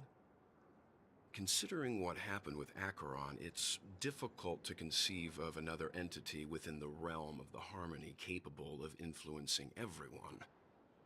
Unless a power surpassing that of an emanator is involved. I'd heard about what happened to the Xianzhou Alliance, but as far as I'm aware, the family hasn't faced any such external interventions. Who knows? Perhaps I've just been away too long and missed something. Regardless, I cannot accept my home is moving towards the very opposite of what the harmony represents, while still claiming to uphold it. I must uncover the reason why Mikhail cut ties with the family, and who exactly it was who betrayed us all. Do you remember our arrangement, Mr. Micah? Well, here's my answer. I've decided to forgo my role, and never step foot on the Charmony Festival stage again. Whoa. Oh boy. Sparkle. Here, brother. Eh? A little bird. Looks like a fledgling Charmony dove. But Charmony doves don't live here. So how did this little bird get here? Maybe its parents abandoned it? It looks weak and frail. Why don't we find something soft and make a nest for it? This place is too dangerous for a fledgling. Let's take it with us. We can put it on the wooden shelf in front of your window. Okay. A bird like that must have a beautiful singing voice. But where will it live? I'll ask the family head to build a cage for it. A cage? But then it won't have the freedom to fly, right? Let's see. What is it that has captured the attention of the two best interpreters of the Great One?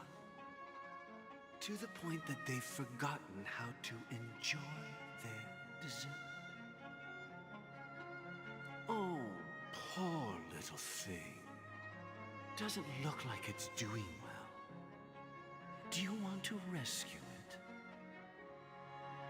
I do. But I don't want to lock it up in a cage.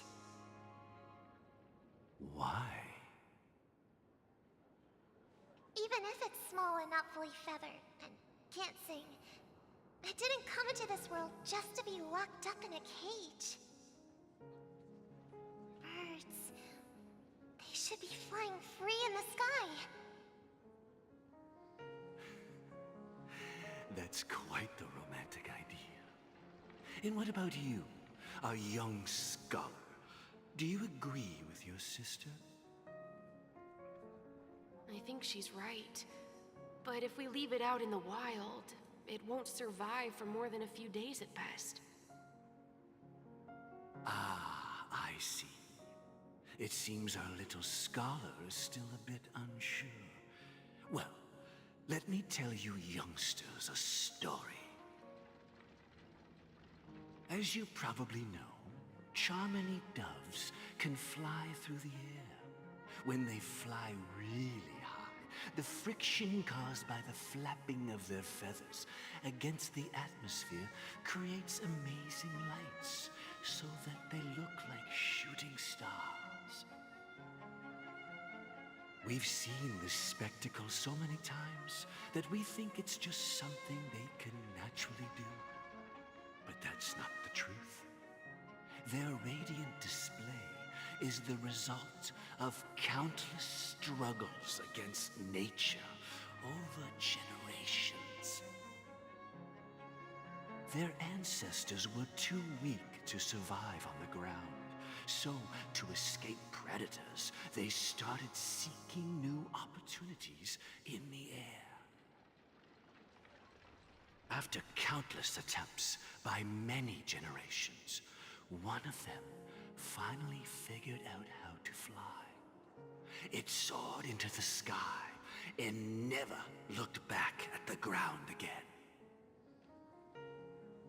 So, you mean birds aren't born to fly, but they find a way to do it through their determination, right? Well, that's an idealistic way of putting it. So, what are your thoughts, Sunday? I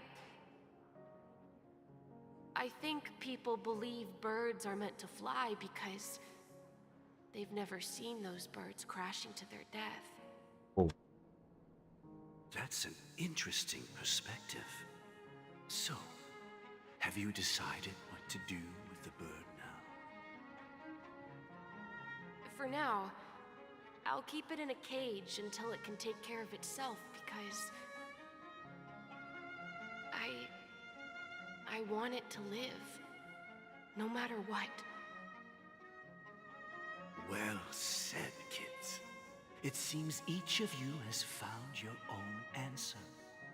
Your insights are truly remarkable, and I hope they come true in their own way. We will take good care of it, won't we, brother? Yeah, but Mr. Gopherwood, there's one thing I don't quite understand. And what might that be, my son? What if this little Charmony dove never learns to fly in the end? I mean, if there are fledglings in this world that can never fly throughout their lives, should we let them go back to the sky, only to see them crash to the ground and die? Talking in your sleep, Birdie? Time to wake up. Huh? Need a hand? I'm still alive? Yeah. Happy about that. Where is Robin? Tell me. Now.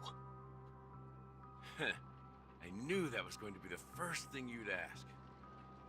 Don't worry, your sister is here, safe and sound. She's probably walking around the streets now. If I were you, I'd be more worried about myself. After all, right in front of you is the guy who just stabbed you in the chest with a dagger.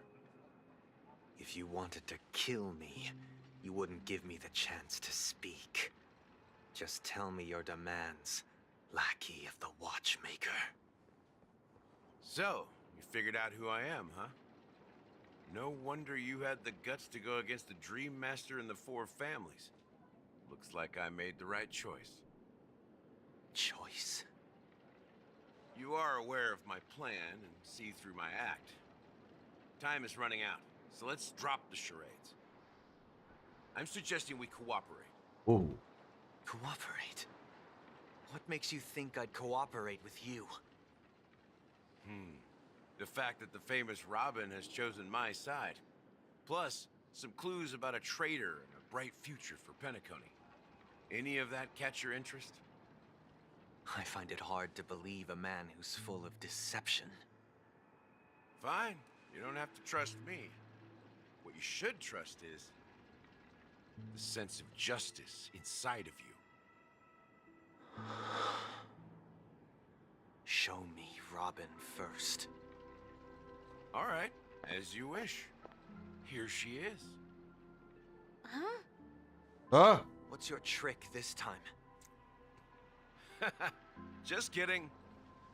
I mean, this lady will lead us to Robin, right? And the crew, too. There are too many people who you owe an explanation. That'd be great. Please follow me, Honorable Oak Family Head. Now, all the actors are on the stage.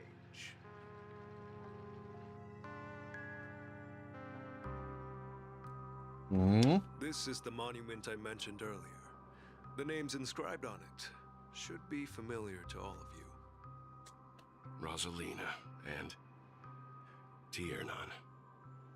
When Penacony was known as a frontier prison, it was the Trailblazers who connected it with the stars. They were the heroes who saved Asdana, and their names deserve to be immortalized. Not just on this small stone tablet, but in the annals of history for all of time. However, today, the planet of festivities is nothing but sweet dreams. That heavy piece of history is all a distant memory.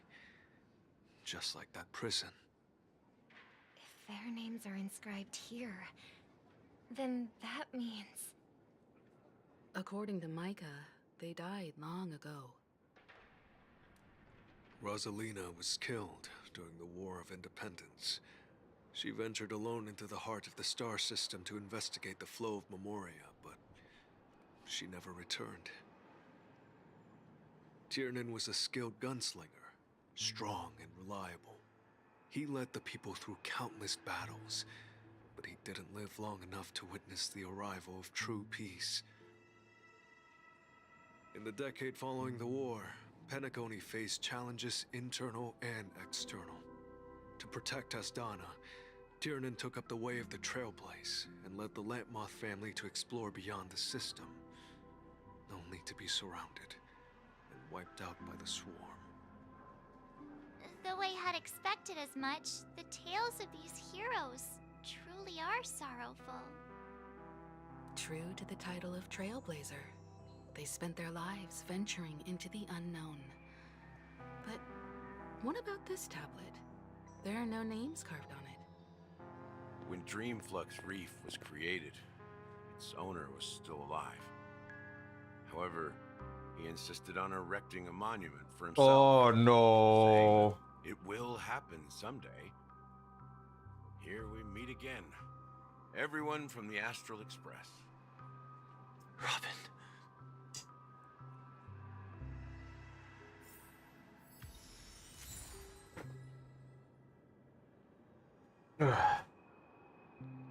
ちょっと見れちゃう。うん。Ja, ready then, no? で、ちょっといいか。いいな。Brother. There's no need for words. You're safe, and that's all that matters. Well, I did my job. I gathered everyone here.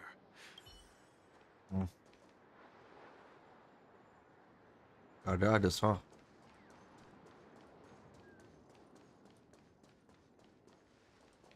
Huh. The atmosphere is sure.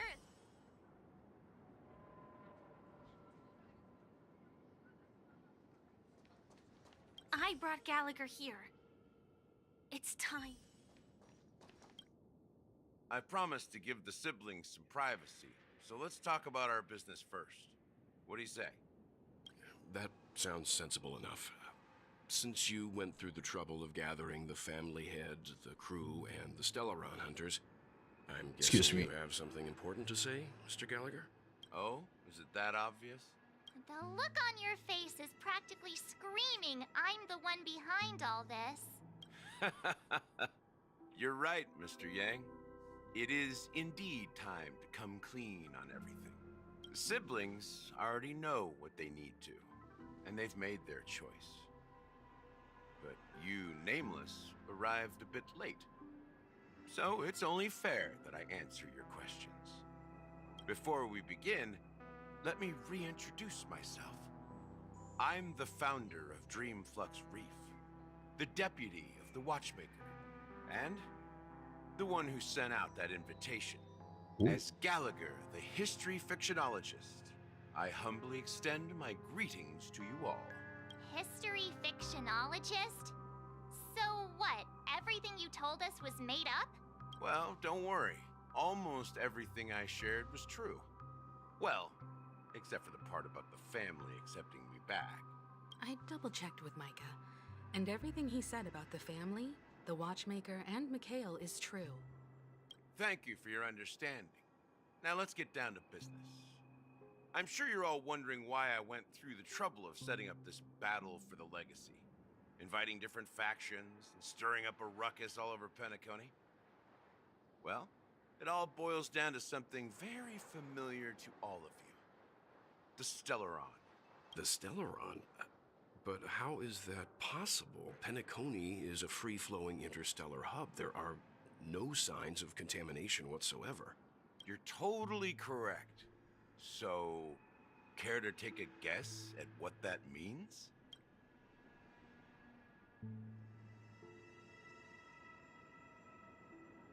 How keen.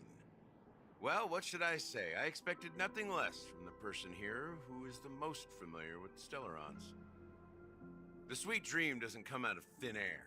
If you think of the memory zone as the sea, creating the land of the dreams is like filling that wild ocean with earth to make an island. To achieve this feat, without the help of an emanator of remembrance or enigmata, the only way is to use a Stellaron. And that's not something you can achieve with a simple wish. It requires vast quantities of knowledge, time, and manpower.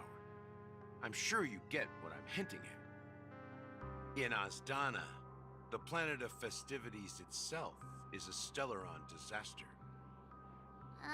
The planet of festivities itself is a Stellaron disaster? It all started a long time ago, back when the Watchmaker and his crew liberated the frontier prison. They faced countless challenges as they began building Penacony from the ground up. That's when the idea of using the Stellaron came into play. The Stellaron first entered the Azdana system during the war. The Nameless warned everyone against the folly of attempting to tamper with such a power, and most heeded their words. But there are always people in the shadows with ulterior motives. The turning point came after Tiernan's death. With two of the Nameless gone, the Watchmaker had to go to the front lines. It was at that moment his rivals saw an opportunity. By the time a representative from the Montour Systems family arrived at the Watchmaker's call, the Stellaron had already been activated and was seeping into the primordial synesthesia dreamscape. And I suppose the family happened to possess the knowledge to seal the Stellaron? Not just that. They knew far more about the Stellaron than the average person. They helped Mikhail swiftly quell the civil unrest and played a part in building Penacony under the disguise of the Harmony. Those three eras were known as the Age of Dreaming. The Watchmaker, who had been left in the dark, sent out invitations across the universe, spreading the hype around the land of the dreams. Then, how did they turn against each other? Remember the island in the ocean metaphor? The truth is, the Stellaron was never truly sealed. It existed in a different form within the dreamscape. Think about this. What would it cost to create and maintain such a lavish dreamland? It's people's lives. The opulent dream is built upon the decay of spirits, with a toxic elixir called pleasure flowing through the dreamscape. It tempts people to indulge in the dreamscape, and gradually their minds succumb, becoming nourishment for the sweet dream. Confusion, laziness, and cowardice, weaknesses that plague humanity, were magnified and nourished by the family. Penacony became a new kind of prison, even more impenetrable than the previous one. Sadly, we realized this far too late. By then, the family had a firm grip on Penacony, swiftly quelling any opposition that arose. At my wit's end, I had to use the power of the Enigmata, and sought refuge in this chaotic realm. Over the years, I created a meme within this dream for our use. Dormancy. That's its real name. We exploited a loophole. You see, regular people can't fall asleep again while they are inside the dreamscape. So this is the true meaning of the impossible. You sent out invitations in the Watchmaker's name to find forces capable of resolving the Stellaron disaster and draw them into Penacony to uncover the truth. It's not just that. Above all, I wanted to see what happens when the major factions engage in a struggle for the legacy. Since this is the Watchmaker's first announcement in decades, the traitor within the family is bound to reveal themselves. So, the legacy is just a facade. If you want to consider the Stellaron as the legacy, I'm totally fine with that. If that's the case, where is the Stellaron now? That's a question for Mr. Wings. The Stellaron is still under the family's control, and as the head of the Oak family, I'm sure he holds all the answers.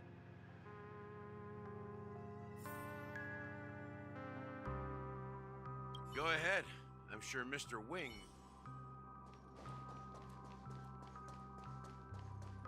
As I suspected, the core of this issue lies within the Stellaron. You all look quite serious. Это Миша. Are you done talking? So, will you tell us where the Stellaron is? It is the Penacony Grand Theater itself. As I suspected. It's the embodiment of the family. The edifice that first materialized within the Sweet Dream. That's what turned Penacony into its current state. As for the person who employed its power, it is in fact Mr. Gopherwood, the current Dream Master. Well, that was easier than I thought. Did you conduct your own investigation already? Correct. When I was trying to track down the person who murdered my sister, apart from you, Gopherwood was my second suspect. Confronting me first turned out to be a smart move on your part. I didn't have other options. The Dream Master has been elusive, and even the heads of the families can hardly get an audience with him. Moreover, Mr. Gopherwood has been kind to my sister and me. And I didn't want it all to end like this. What do you mean by that? To be honest, my brother and I are also victims of the cancer of all worlds. We grew up as orphans, and were adopted by the family when they came to help. Mr. Gopherwood recognized our potential and brought us to Penacony. But I can't just stand by and watch Mr. Gopherwood become an enemy of the Harmony. I won't use my voice to support an evil cause. I won't step on that stage and sing, no matter who the traitor is, or what orders they give me. I won't let the Charmony Festival become an event that destroys Harmony itself, or the paradise in our dreams. Indeed. For the paradise in our dreams. As the head of the Oak family, I'm responsible for ensuring Penacony's promising future. Robin and I will head into the Sweet Dream and confront the Dream Master. And if it turns out that the family has truly strayed from the Harmony, I'll fight alongside you. We'll put the Charmony Festival on hold and make sure Mr. Gopherwood pays for his blood debt. The enemies you are about to face aren't like this old dog here, who can barely even bark. Since our interests are aligned, why don't we team up? Maybe, just maybe, we'll have a shot at success. We have always been following in the footsteps of our nameless predecessors, and there's no reason to stop now. Yeah, we Nameless won't back down from a challenge. Isn't that right, Mr. Trailblazer?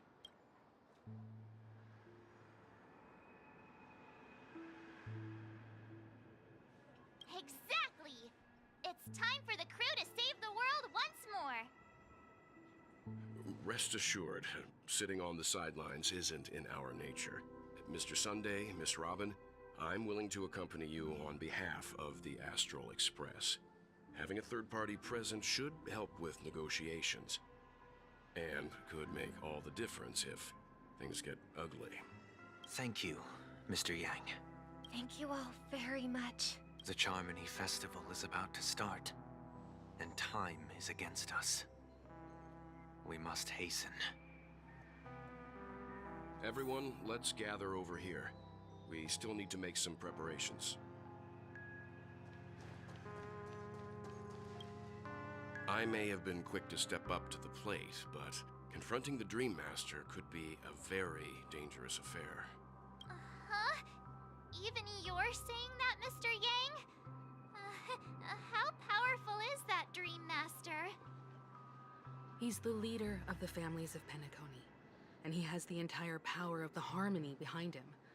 Not to mention the Stellaron in his possession.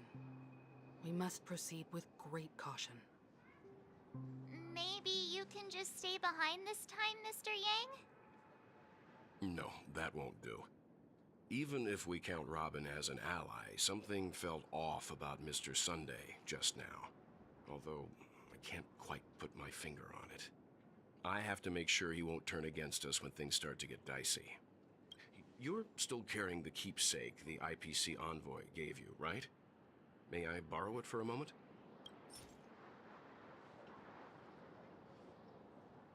Huh. I knew it.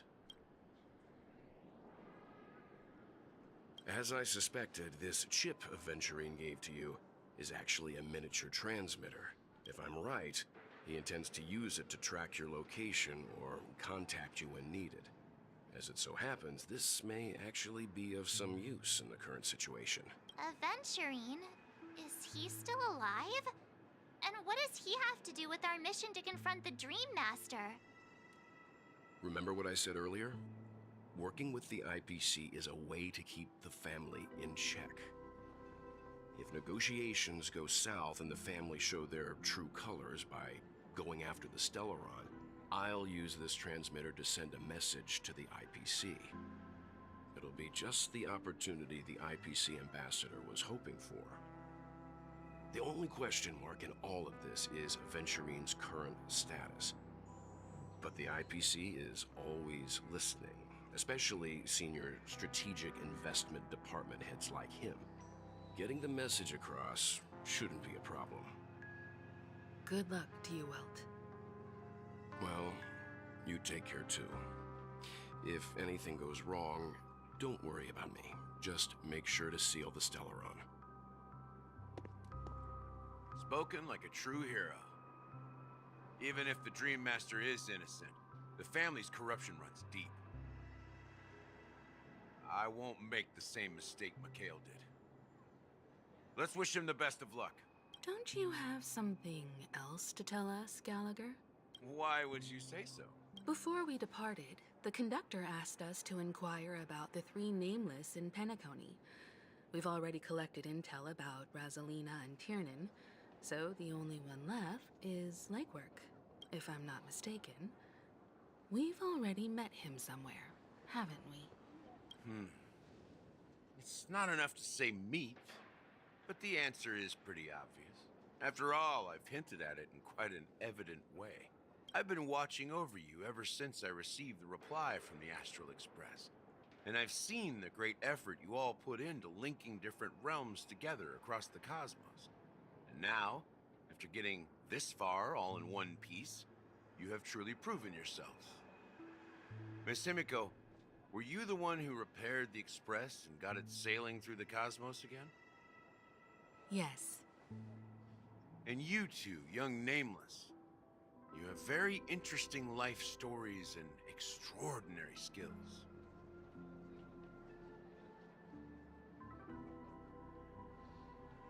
What? Hey, you can't just make up titles like that.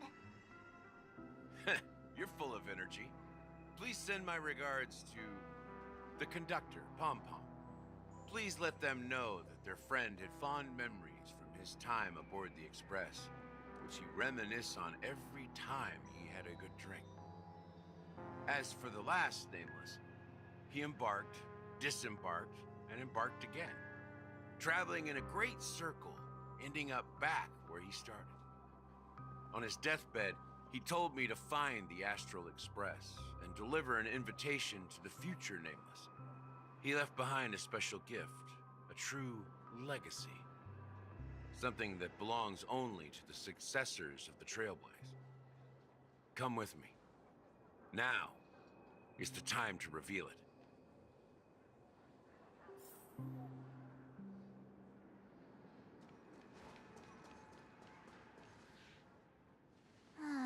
Back here again. Sometimes I feel like you're still alive, old friend. Like you've still got so much to say and do.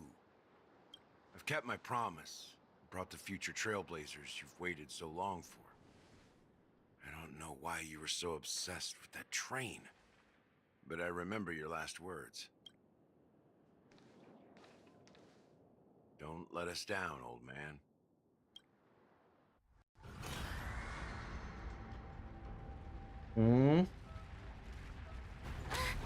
What's happening?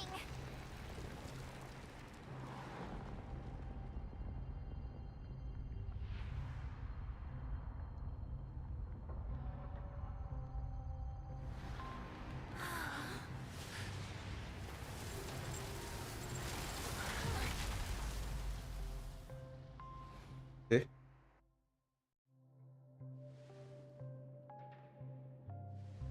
Go ahead. His resting place lies in the garden up ahead. The first and last Nameless of Penacony. Mikhail Char... Oh! The Watchmaker.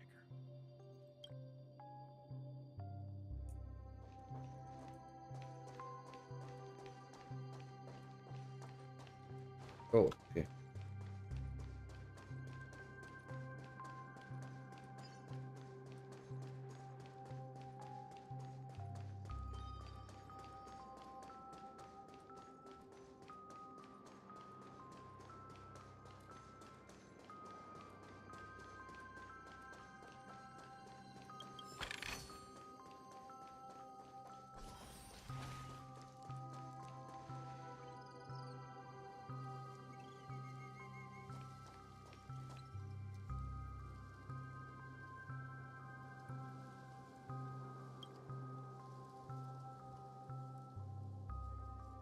Sure enough, the Watchmaker is the third Nameless. Even I could guess that one. The legacy he left behind was a dream bubble. I believe inside that bubble, there's something that holds meaning only for the Nameless. After all, when I checked its contents, I found nothing inside. Maybe some Trailblaze runes? Even more mysterious than me. Well, let's have a look.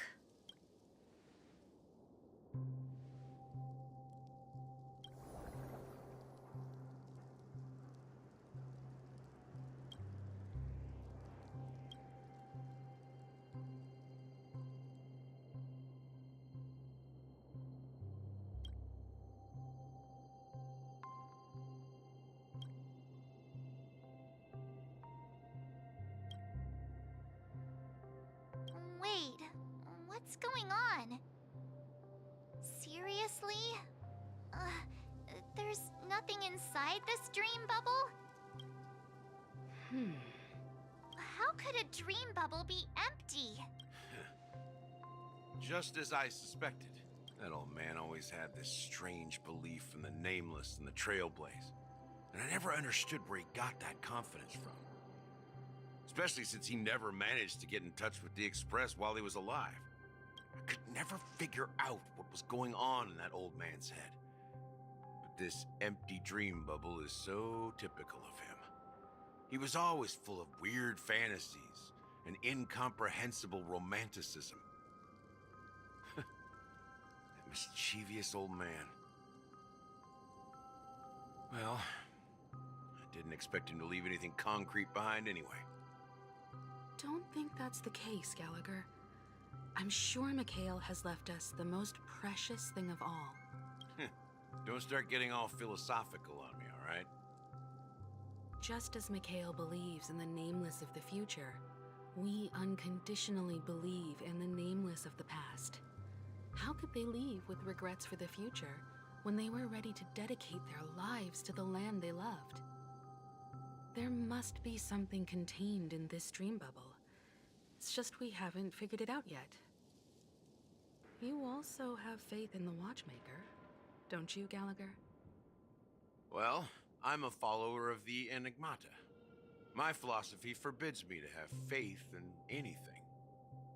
That's why I understand what faith means in the path of Trailblaze. And I also want to know what he left behind. I'll leave it to you guys then. Can I borrow your pet? I need to make a trip back to Golden Hour and check something at the Dreamscape sales store. It's for Mikhail, and for the future of Penacony.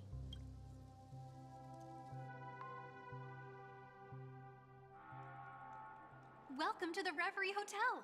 How may I help you? Greetings. We're the Nameless from the Astral Express, and we'd like to check in. The Astral Express? But I thought... Yes, my companion's already checked in. My name is Dan Hao, and I believe my personal information is recorded in your system. I see, but your companion said you wouldn't be coming due to a change of plans. Now the plans have changed again. And you are... Me? I'm Pom Pom. Apa benda sial? Who's also with the Astral Express. He's my fellow trailblazer. We responded to the family's invitation before he boarded the express, so he wasn't registered in your system. Is it possible to accommodate him as well? Oh, I see. Another one of the Nameless had a similar situation. Seems like a lot of people are joining the Trailblaze these days. Since there's a precedent, it shouldn't be a problem. Just give me a second to contact your companions. I'm sorry, dear guests, but it seems I'm unable to reach the other members of the Astral Express. What do you mean by unable to reach them? My apologies. This is the first time I've encountered a situation like this. However, the system indicates that those guests are still in the Dreamscape. How about this? Give me their room number, and we'll go check on them ourselves. I'm afraid that's not possible. I need to verify both of your identities before I can share any guest information. How about you just wake up someone? Let's say, Welt? I'm sorry, but there are strict rules regarding forced awakening. It cannot be done without the proper clearance. So nothing works, huh? What's your solution then? Are you saying we sleep here? At the reception? Please be patient. We need to contact your companions in order to confirm your identities. And now it seems you need to confirm our identities before you can contact our companions. It seems so. Fudge! Look, nothing personal, but if you can't handle this, go find someone else Oh my god. can, okay? Ken. Please calm down, dear guests. I do recall that Mr. Sunday, the Oak family head, personally handled this issue earlier.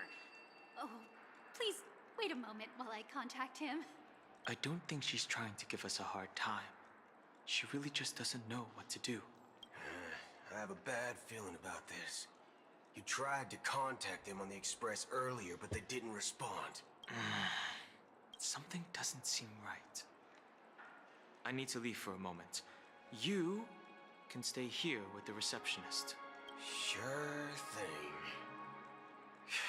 Just don't keep me waiting forever. Don Hung seems pretty worried about his companions. I should give him some space.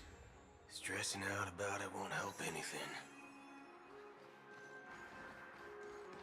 Excuse me. Cody. Greetings. I'm Cody of the Bloodhound family, head of security for the hotel. How may I assist you? Hello. So, there's something I wanted to ask about. I've been hearing some unsettling rumors about certain incidents that might affect the Charmony Festival. Do you think there's anything to be worried about? I've traveled all the way from the Hayai Federation, and I don't want my trip to be ruined. What do you mean? Wait, you haven't heard? I'm not sure where you heard those rumors, but they're completely baseless. I can assure you, as a representative of the Bloodhound family, that everything is going smoothly for the Charmony Festival.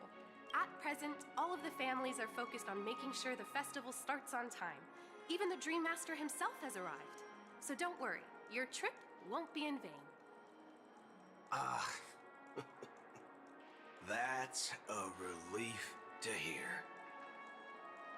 She doesn't appear to be acting.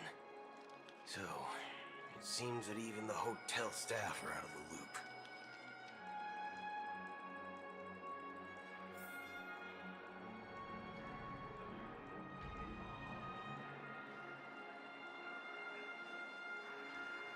Ay, ay, ay. Antok sial. Sabrina. The Charmony Festival is about to start. I'm so excited! Hey! You guys here for the Charmony Festival too? Well, I didn't come all the way here specially for the festival. Honestly, I don't really even know what it's about. But I heard it's a lot of fun! Well, back in my homeworld, Anaria, we have festivals like that all the time. My dad threw me a birthday party one time that was just as extravagant as the Charmony Festival. Oh, come on! The Charmony Festival is a once-in-an-amber era event. How can a birthday party compare? Well, you never know, right? Maybe on our world, birthdays only happen once in Amber Era. Anyway, let's forget about that. Have you heard about the, unsettling things happening in the dreamscape? Unsettling things? What could possibly go wrong? It better not ruin the Charmony Festival! I've been looking forward to it! Relax. With a big event like this, there's bound to be lots of gossip and rumors. Don't worry. If anything does happen, your family will be on top of it. Oh, that's a relief. I didn't come all this way to see the festival go down the drain. Well, looks like I won't get any fudging clues out of these two. Yeah, they get good luck. Calm. What the fuck? Back already? Hasn't she returned yet? Nope. I'm starting to wonder. Sending her to contact Sunday was a good idea.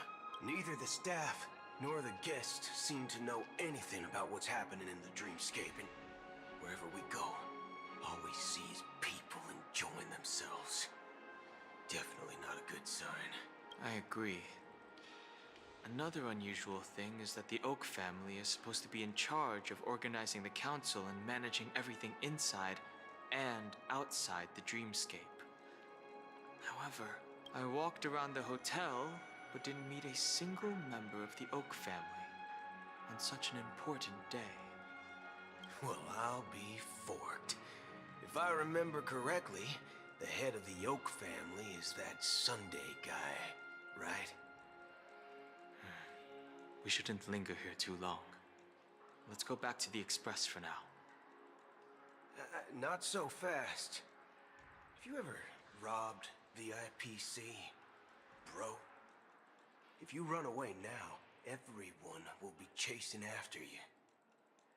Are you suggesting we sit here and do nothing? I wouldn't say do nothing, but let's stay put for now. Even if the family has ulterior motives, they couldn't have anticipated us showing up here. We're the surprise factor for them. They don't want to attract unwanted attention from certain outsiders, so they won't do anything reckless. See? The IPC lackeys are keeping a close eye on this hotel. If I were a family member, I'd find an official excuse and keep the surprise factors here. If we just wait here, that would be like walking into their trap. Of course, we don't need to walk into their trap. I gave a backup plan to the memo keeper. If it turns out we won't be allowed to enter the dreamscape, she'll order a drink for me in the VIP lounge at the hotel. In reality... A secret signal. That's right. Oh, a concrete object can indeed help the memo keeper establish a connection with you. But Boot Hill, if you have more backup plans in the future, I hope you'll let me know in advance. I'm sorry, but it's one of my quirks. I have too many unreliable friends. And if I reveal that I have backup plans, things can go awry. That would leave all backup plans completely useless. How do we get into the VIP lounge? This is where my street smarts come into play.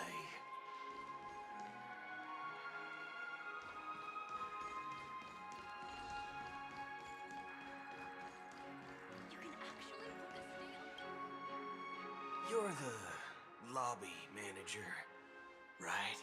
Yes, I am. How may I assist you? We're the Nameless from the Astral Express. We wanted to check in, but there's something wrong with your system. The lady at the front desk said she would contact the manager, but now she's nowhere to be found. Now, we've been waiting here forever, without any food or water. What the fuck, man? What the fork, man? Is this how the family treats its guests? Is this your idea of street smarts? Starting an altercation? It's called standing up for your rights. What the fuck? I apologize for the inconvenience. Please wait while we try to contact Mr. Sunday. I'll arrange 2 premium seats in the VIP lounge so you can rest there while you wait. See? Just like that. Just don't call yourself Nameless next time. Wow, this bar's something else. Certainly worthy of the planet of festivities.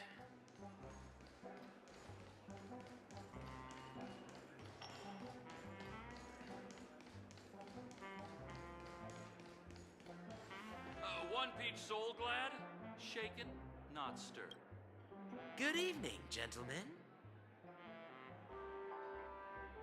Hey, I have an order for a bottle of Asdana's White Oak. Can you help us find it?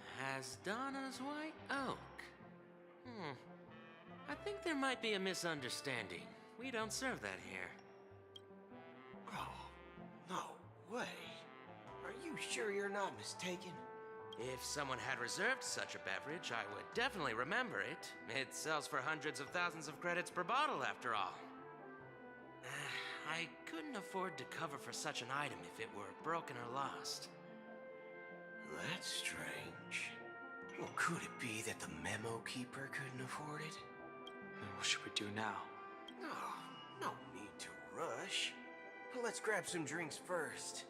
Maybe I arrived too early and he hasn't come yet. Now, let's see what kind of juice malts you all have here.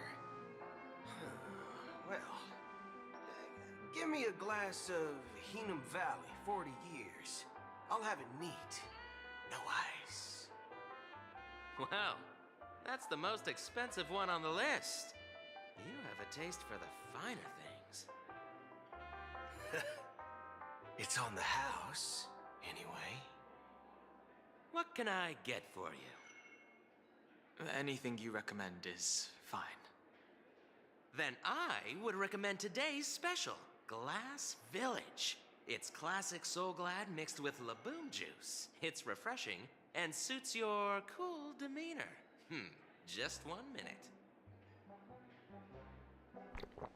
There's flavor. Dynamite barbecue with rocket fuel. Ooh, really hits the spot. Truly the finest sherry cask-aged malt juice in the cosmos. Dynamite barbecue with rocket fuel. Is that really something that humans enjoy? Hey, this guy doesn't know anything at all. As long as you're satisfied, dear guests, please enjoy. Let's give the memo keeper another half-system hour.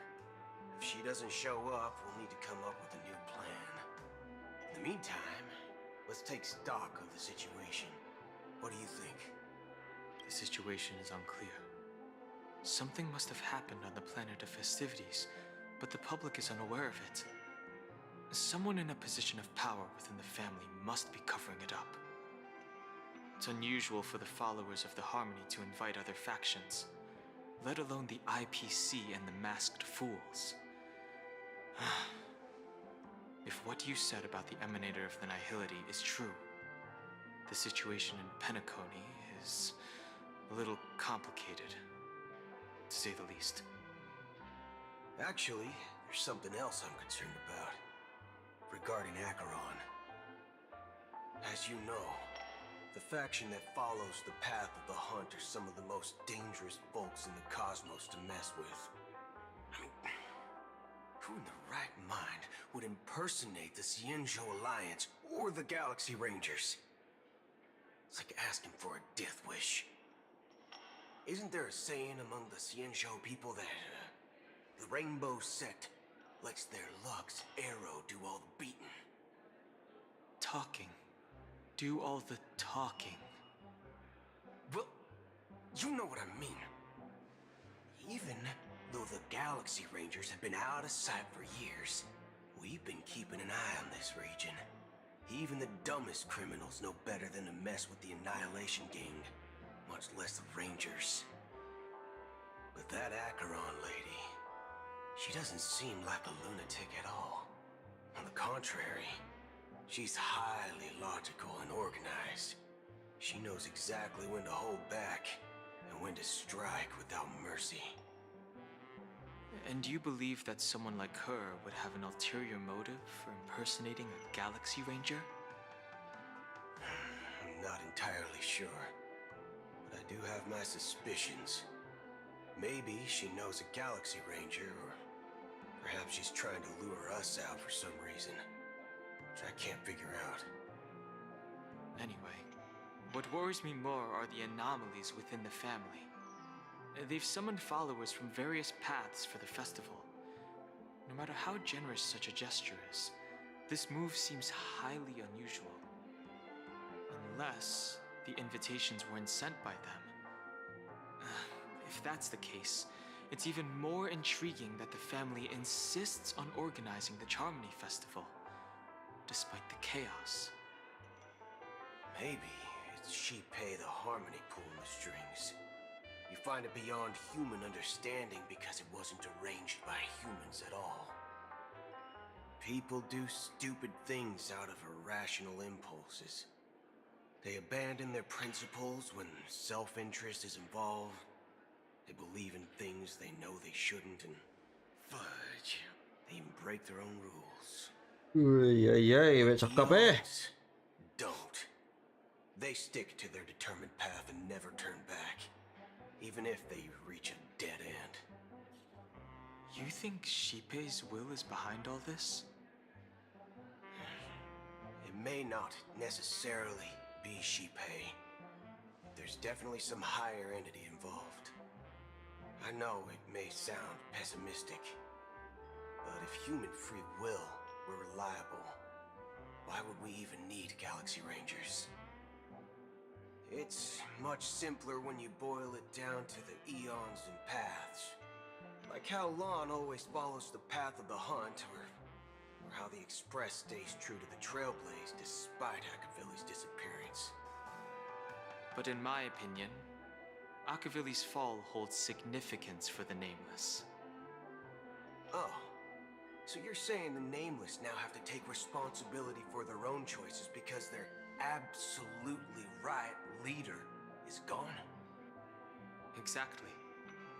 I believe the purpose of the journey isn't just about following a path that's always considered absolutely right. It's more about doing your best to choose the right path for yourself among countless possibilities, even with limited insight and judgment.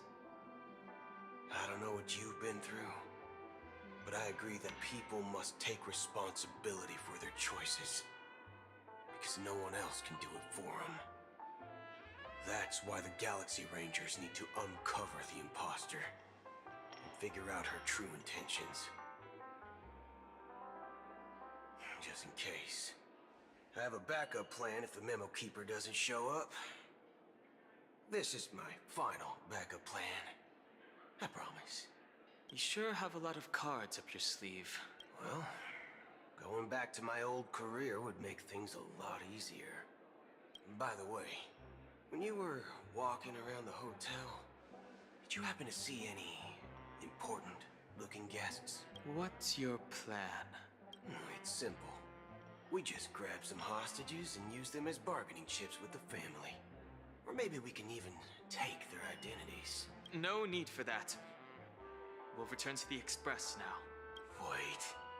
Are you getting scared? Draw your weapon. Let's make a big scene. Are you leaving, esteemed guests? Would you like to cancel that Asdona's White Oak you just ordered? Huh? Asdona's White Oak? But didn't you just say... Ha ha. Looks like you are a bit intoxicated, esteemed guests. You ordered a bottle of Asdona's White Oak just a moment ago. Huh? Looks like your Memo Keeper friend has finally arrived. Oh, right. Sorry, my memory's not the best. You know, too many modifications and all. Anyway, let me check. Well, fork me. It says Donna's White Oak, all right. And there's a note. I'll be waiting for you on the Astral Express. No mistake. That's her message to you. She knew the hotel wasn't safe, so she suggested we find another place.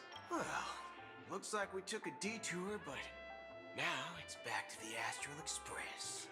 So, what are we waiting for? Let's go.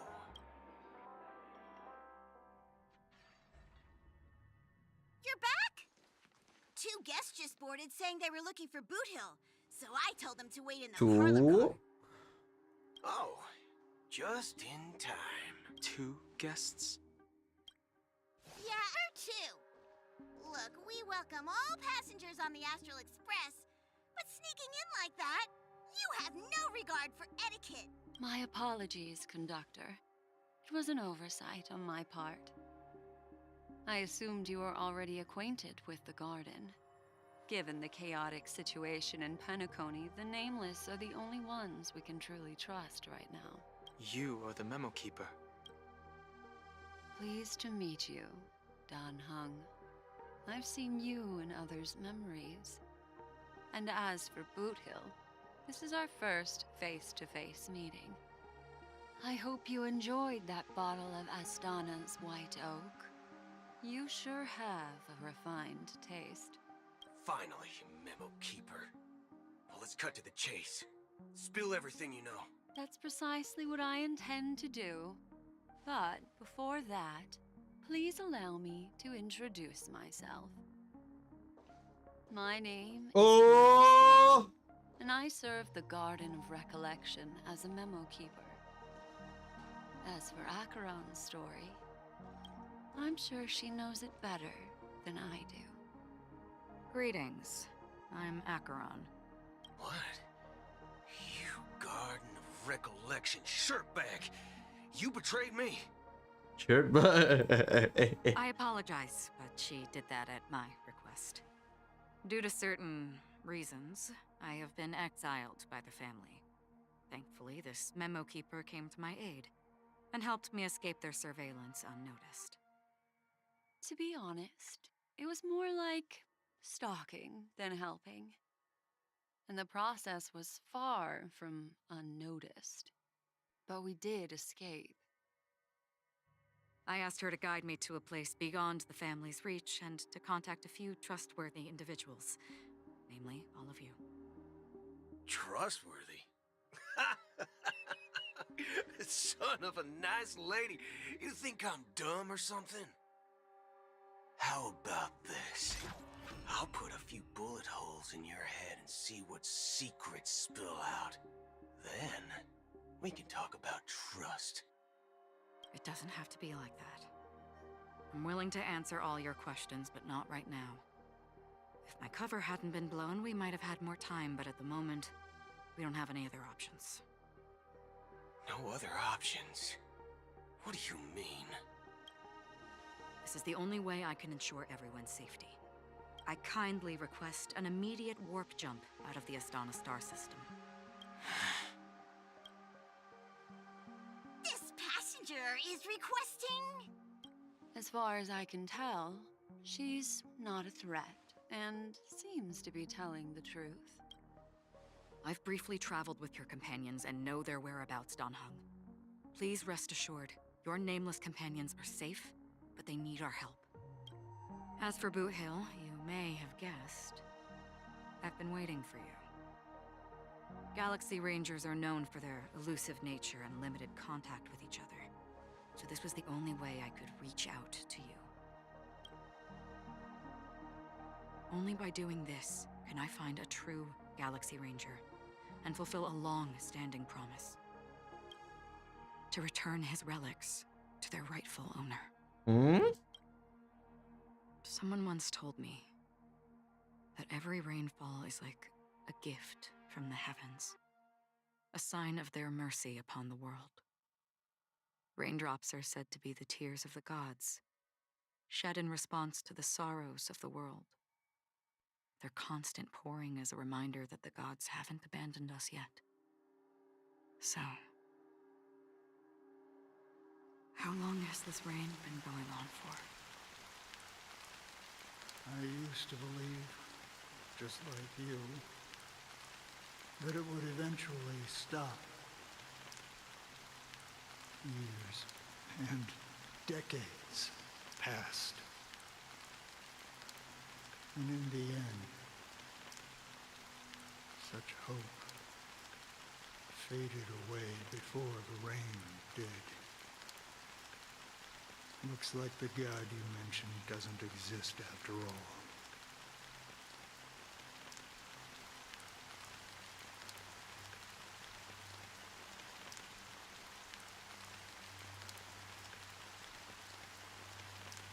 Well, let me share a story with you. Mortals who walk the paths are like sailors on a vast ocean, leaving behind a trail that creates countless ripples of possibilities. These ripples last longer than the fleeting lifetimes of humans. And for some, their presence leaves such a strong mark that it's reflected in the waves. Like those shadows on the ocean. Sin-thirsters, the obsessions of the Pathstriders, they emerge from the depths of IX, seeing themselves as masters of their own destiny, unknowingly repeating the actions of their past lives. They emerge from the nihility and head toward it, leading purposeless lives, However, these hollow phantoms, they were once my dear companions. A group of Galaxy Rangers. Are you watching over them? Watching over them? No. I'm guiding them toward transcendence. It was a brutal war. A crusade that shook the universe. The universe witnessed the fall of Zuro, the Lord Ravager, but it came at a price. A price so hefty that only those who were there still remember. The unwavering determination of the Hunt followers persists even in death. So someone must guide these lost souls to their life beyond.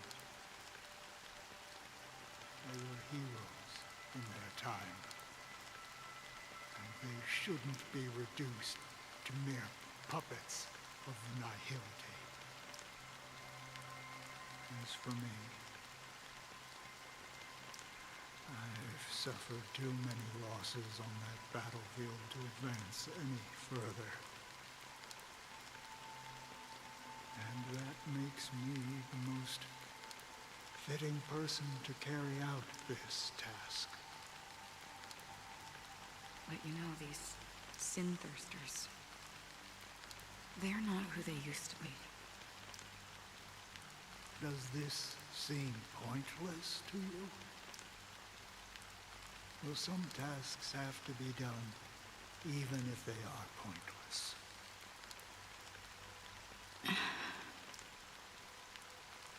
I can help you. For what? For the meaning of the nihility. That's what I've been seeking. I see. After all, this realm is off limits to ordinary souls, right? Thank you, stranger. I wish that you find what you seek. Before we part ways, I have one more question. It is true that their actions and even their entire lives may seem pointless from our perspective. But if, and it's just an if this is what the departed ones expected, should we try to change it? A good question, and a profound one. I don't know the answer. What I do know is that one day, I too will pass away. And when I bid farewell to this world, someone will stand at my grave and place a bouquet of flowers on it.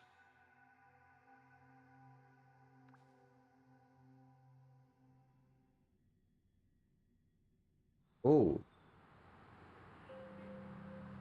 When I appeared as a child, my speech, mindset, and soul reflected immaturity and innocence. As I grew into adulthood, I left behind my childlike side.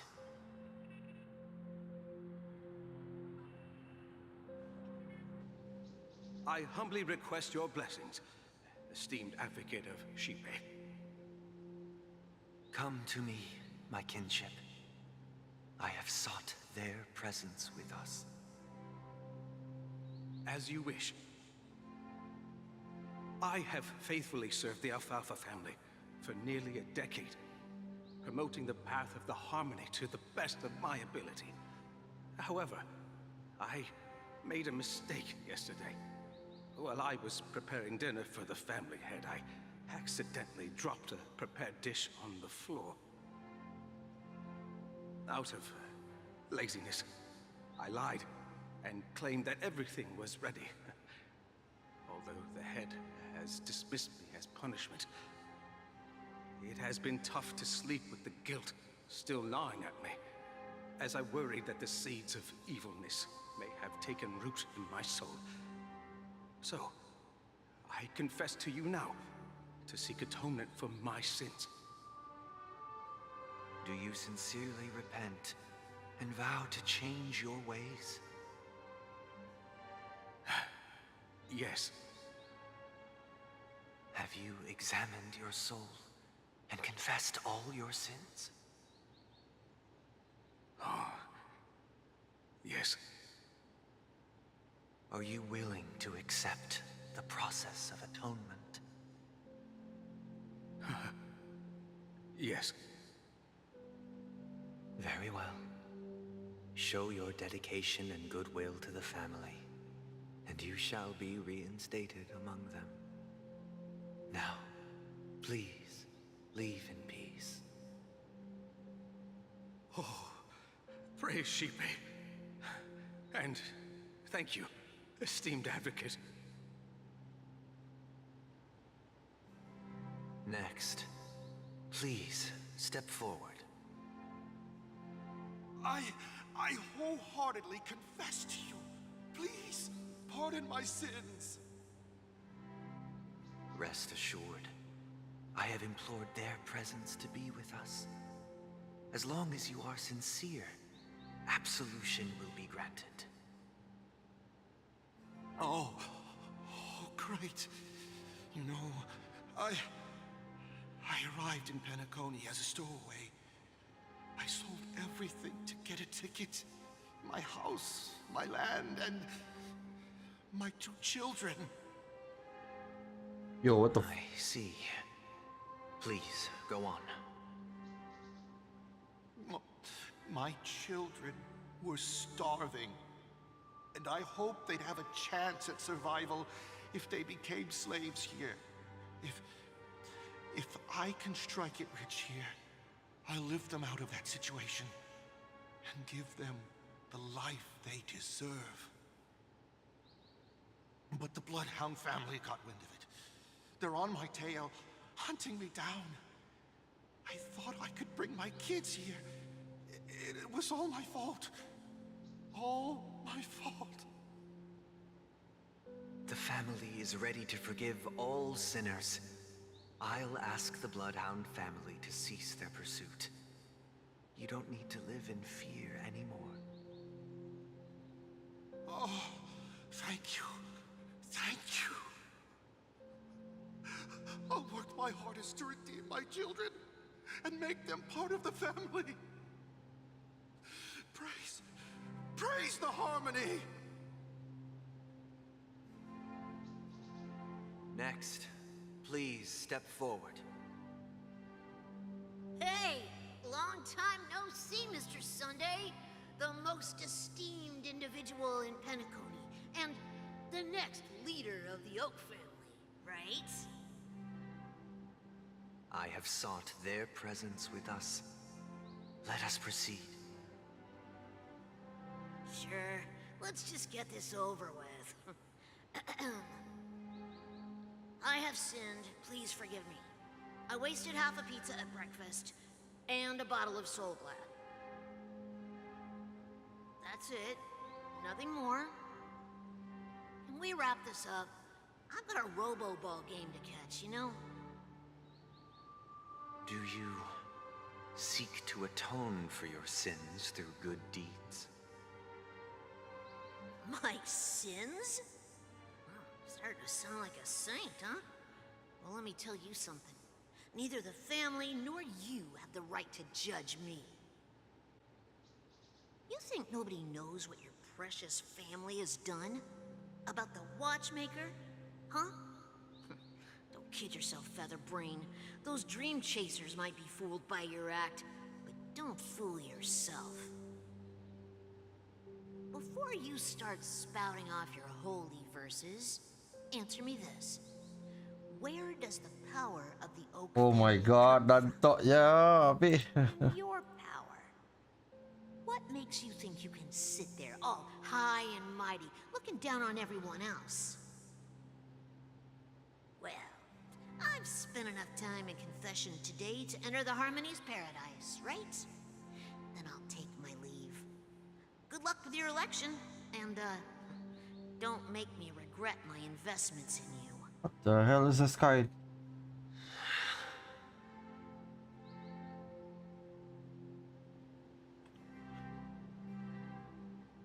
Oh, revered triple-faced soul, hear my doubts.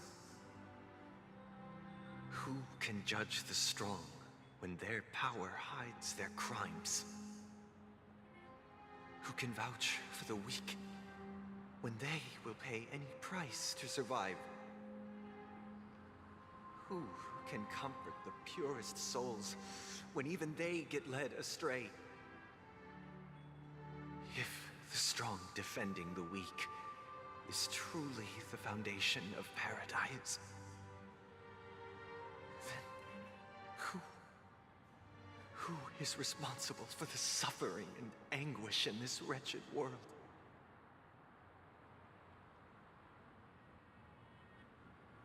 Brother? Brother? Brother, are you all right? I'm fine. I've been working long hours, and I just made a trip to Dreamflux Reef and back. So, I'm a bit out of sorts. But it'll all be over before we know it. You've been working non-stop on the Charmony Festival, Mr. Sunday, and no one could have predicted this incident. Even if the Stellaron does pose a grave threat, I still feel sorry for all the trouble we've caused you. No need to worry about troubling anyone. The Charmony Festival was meant to spread joy and harmony across the cosmos. But now that we know the truth, I'm afraid we'll have to cancel it.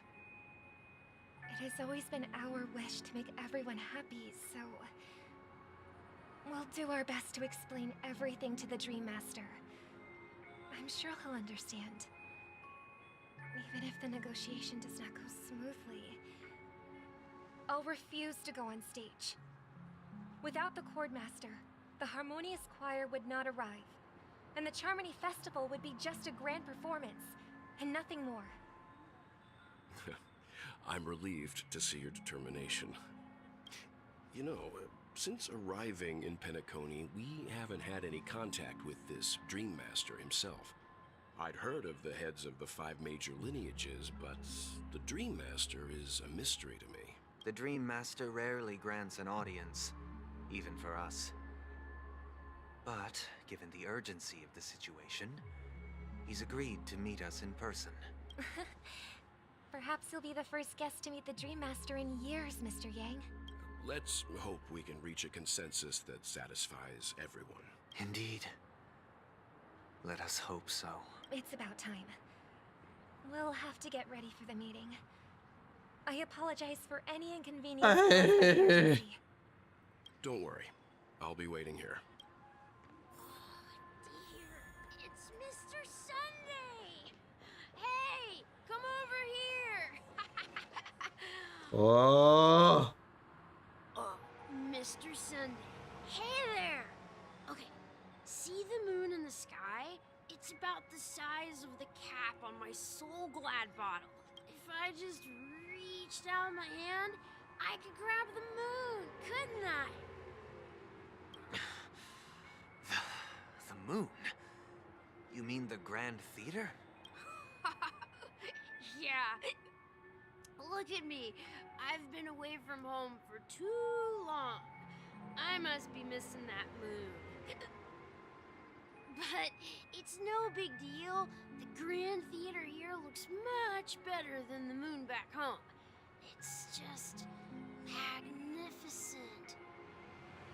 They told me not to sell everything I had just to come to Penacony.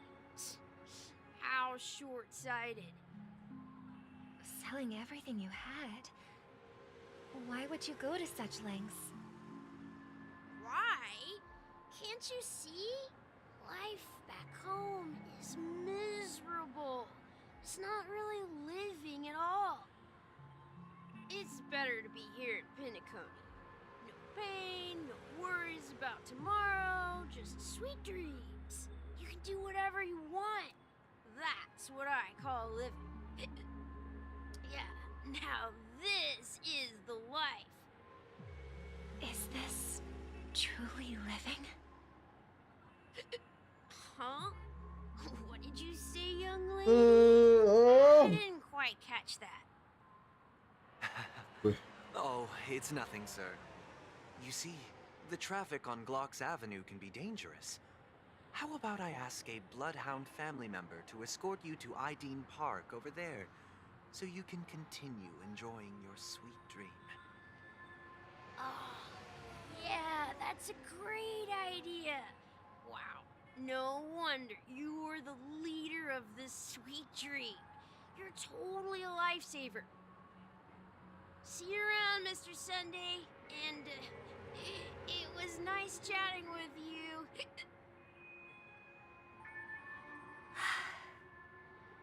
What's up, sister? This is the land of the dreams. But why do they live like this? The man we ran into, he doesn't seem happy at all. Even though sweet dreams are nice, they're just illusions. But for him, they're the only way to survive, even if it means giving up on reality. That's not really living at all.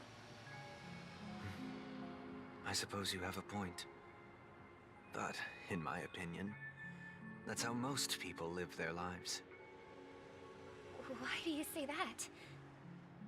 You think that man is not actually living, but that's not quite accurate. Even without Penacony, people create their own illusions called self-value. People believe they have a predetermined value to fulfill. Gaining value means gaining power, and those deemed worthless are seen as the weak. However, value doesn't come out of thin air, and there's a limit to it. To accumulate value, people have to take from others, so the weak get exploited and oppressed. Are you suggesting that this is not how things should be? Exactly. But, ironically, people don't think there's anything wrong with it, because they uphold the illusory notion of self-value, and even the weak believe in it. The survival of the fittest. That's where all the tragedies in the world come from.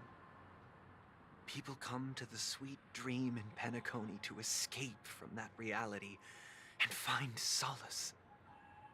No tragedies exist here, only happiness, although in its nascent form. Isn't that the same paradise we yearn for in our dreams? Perhaps that man is just an exception. Let's not jump to conclusions. We should experience the dreamscape ourselves, just as I did at Dreamflux Reef. Yes, seeing is believing. I'll accompany you. The Dream Master hasn't shown up yet, so we have some time for a stroll.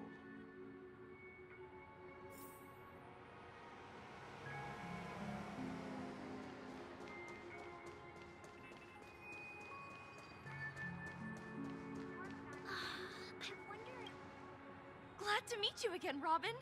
How are the preparations for the Charmony Festival coming along? We're all so excited about it. It's going smoothly. Thanks for making the trip to join the festival. You're too kind, Robin. It's a pleasure to have guests from all over the universe celebrating day and night. I can't stand being lonely or bored, so this jubilant dreamscape is perfect for me. But if this went on forever, would it get boring too? Nah, not at all. Who would get tired of having so much fun? Every day, you get to wear fancy clothes, explore all sorts of dream bubbles, indulge in delicious food without gaining weight, and you never get old or sick. As long as you can afford a room, this place is the ultimate paradise. But you know that only a few things can be brought back from the dreamscape to reality, right? That's exactly why I don't plan on bringing anything back. Just enjoying the dream itself is good enough for me. I mean, I'm not one of those long-living species. I only have around 60 or 70 years in this lifetime, and there's so much to worry about. Being happy here is pure bliss. Only in this sweet dream can I truly feel like I'm in control of my life and fate. Who would want to go back to reality after experiencing this bliss? I see. I genuinely wish you all the happiness in the world. And I wish you a fantastic performance, Robin! I'm off to the Blue Hour for the ball. See you later.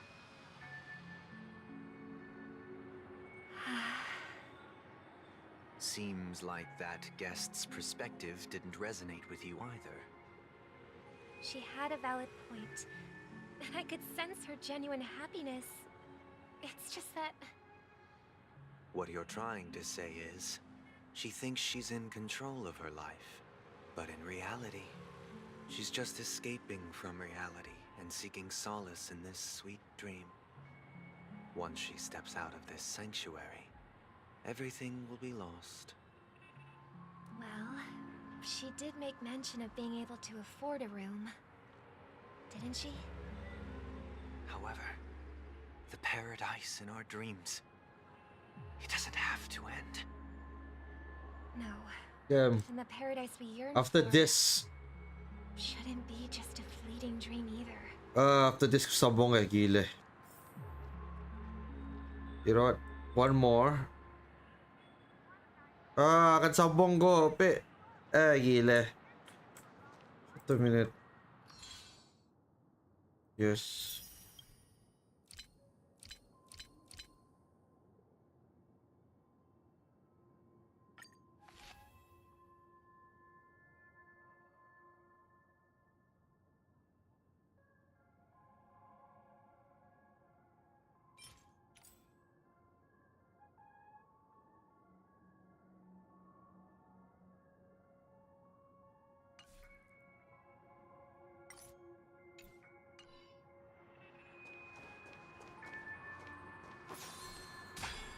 Let the show begin.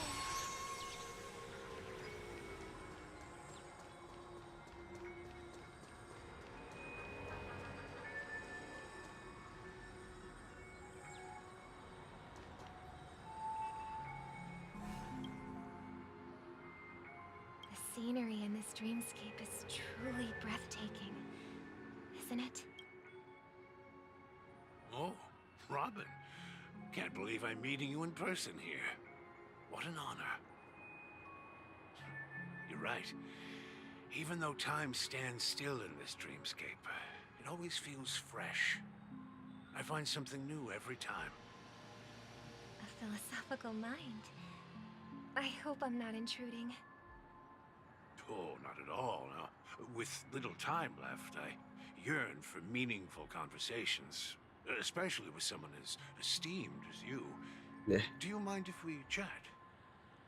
It's my pleasure. Oh, No need to be formal. Just speak your mind. You said, with little time left. Please, forgive me for being blunt. But is that why you came to Penacony? Yeah. I was part of a war, and while escaping from the Sarkosian mothership, I got exposed to some radioactive materials. And then, all my comrades died, and my hometown was wiped out by neutron bombardments. I couldn't bear to live with everything I knew gone. That's when I heard about a possible solution here, so I came. How heart-wrenching. I hope the family has been able to help you. They have, and I'm truly grateful for that.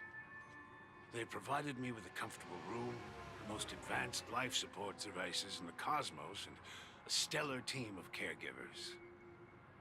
My physical body is now in the dream pool, sustained by life support. The me you see here is whole, rational, and no different from any other person. But I can't say the same for the me in the hotel room. My true appearance. Huh? I hope you never have to witness it, Robin. So, you'll be living forever in this dreamscape, right? Just being able to live at all is good enough for me. Whether it's in this dreamscape or not, well, I don't really have much say in the matter. My world has been torn apart, and my life could end any second. So, even if this whole place is an illusion, it's still my paradise, and I'll treasure every moment I spend here. How I envy those everlasting things. That old man's story. It's so tragic. Fortunately, this sweet dream gives him joyful memories to hold on to for the rest of his life. That's precisely why this sweet dream in Penacony exists. However, even this sweet dream has its limitations. While it provides solace to the disillusioned, it can't completely eliminate pain in reality. There will be a way out. Penacony is already on the right track. What do you mean, Sunday? Look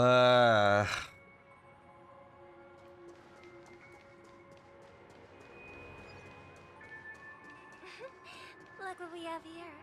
A lovely young lady. Wait, is that me? Brother, what a surprise to see you again. Show yourself. Your trick won't work on us. I've heard that a skilled mass fool received an invitation too. That must be you, right? Did you enjoy yourself? Barely. The people here are way too gullible. A little bait is all it takes for them to bite. And they run away at the slightest hint of danger. In other words, they're naive and cowardly. Now that you've had your fill, it'd be wise to leave before it's too late. The music of the harmony doesn't tolerate discord. What? Now that you have the real Robin, I'm useless? Oh, how disheartening. I've done so much for the family. You should be thanking me, because if it weren't for me cleaning up this mess, Penacony would still be in shambles. Don't you think? That was a personal request from the head of the Iris family, and it has nothing to do with us. Step aside and stop causing trouble for the Charmony Festival. The Charmony Festival? You think you can scare me? You think I've no idea what you're planning? I don't care what you're thinking, Chicken Wing Boy. But I'm pretty sure our lovely Robin won't be appearing on stage. After all, you're well aware of what a sorry state this dreamscape is in under the banner of harmony. Penacony, the land of the dreams. Is this truly the paradise you desire? Stop it. Excuse me. What's the rush, Chicken Wing Boy? Did I get to you? Our paradise is none of your concern, Masked Fool. Leave now, or the family won't tolerate you anymore. All right. I'll go. But Robin, I suggest you seriously consider this. Do you really believe those living in dreams can escape pain and find true happiness? Well, I've done my part, and now I'm simply waiting for the fireworks to begin. Here, the last two gifts for both of you. And don't lose them. If by some unfortunate chance the Charmony Festival starts against all odds, remember to use them during the show. it'll be thrilling. Bang! I heard a raven calling in the distance. It seems the Dream Master will arrive soon. Oke. Tadi jumpa Dream Master.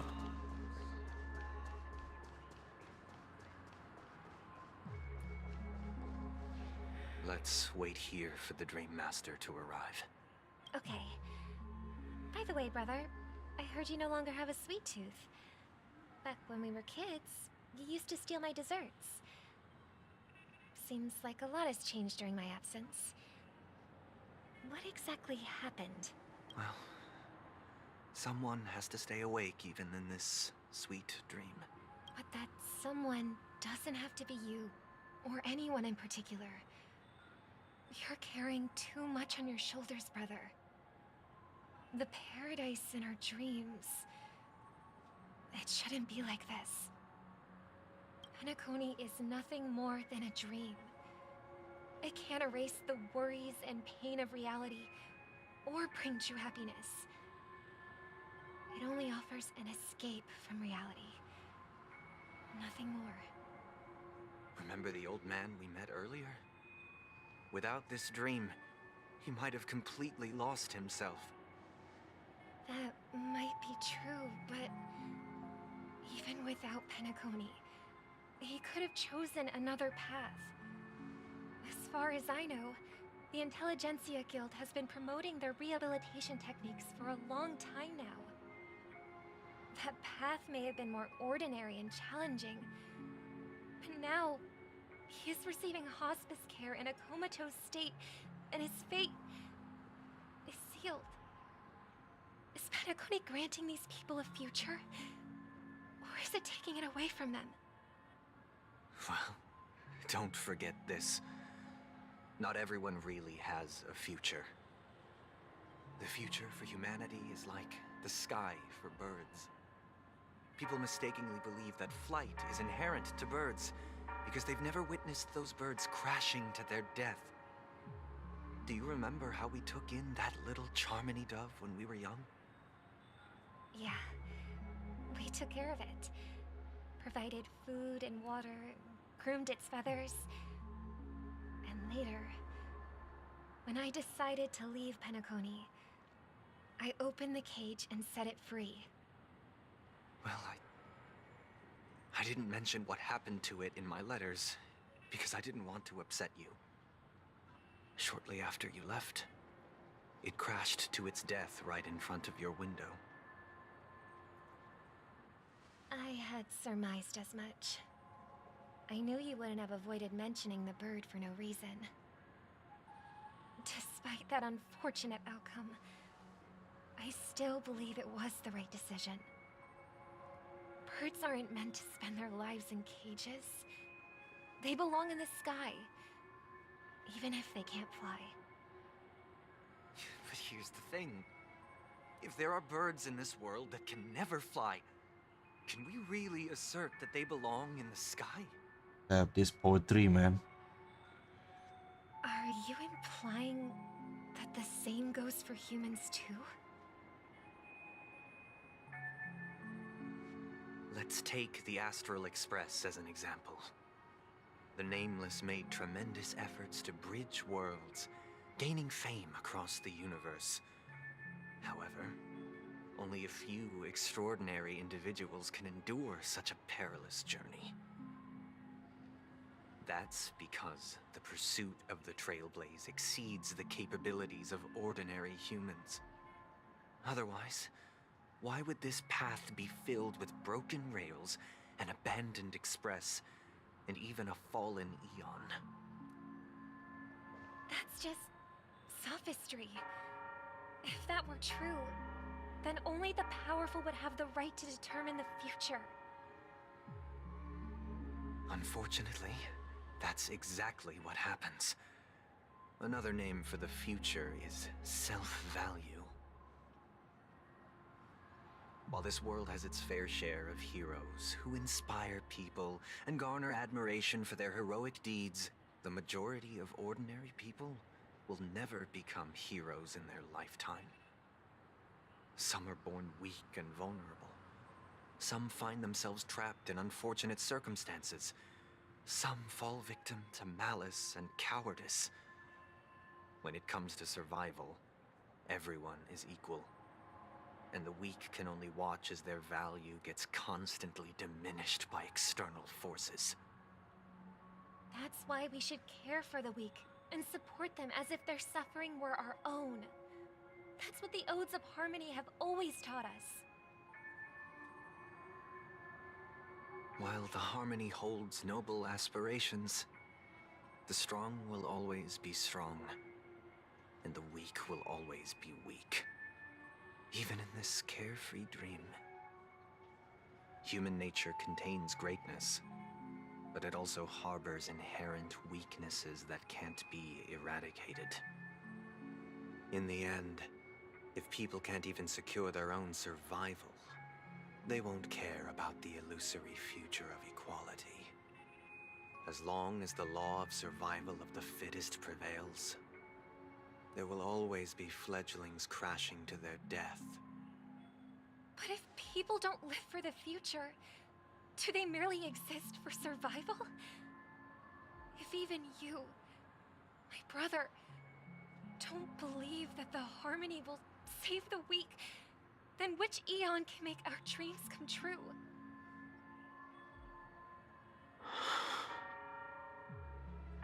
People often forget that when the first bird took flight, the entire world envisioned a future where no more fledglings would ever crash to their death.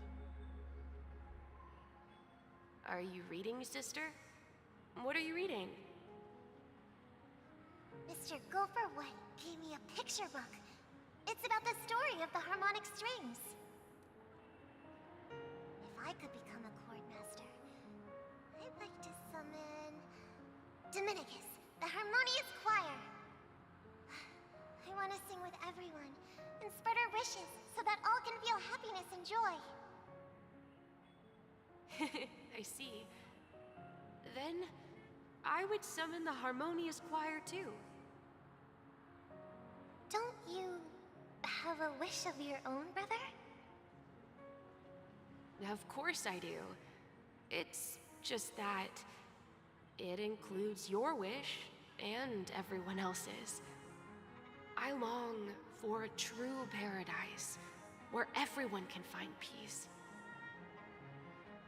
Then, let's build a stage there and invite everyone to our performance so that both our wishes come true through the power of the harmonious choir.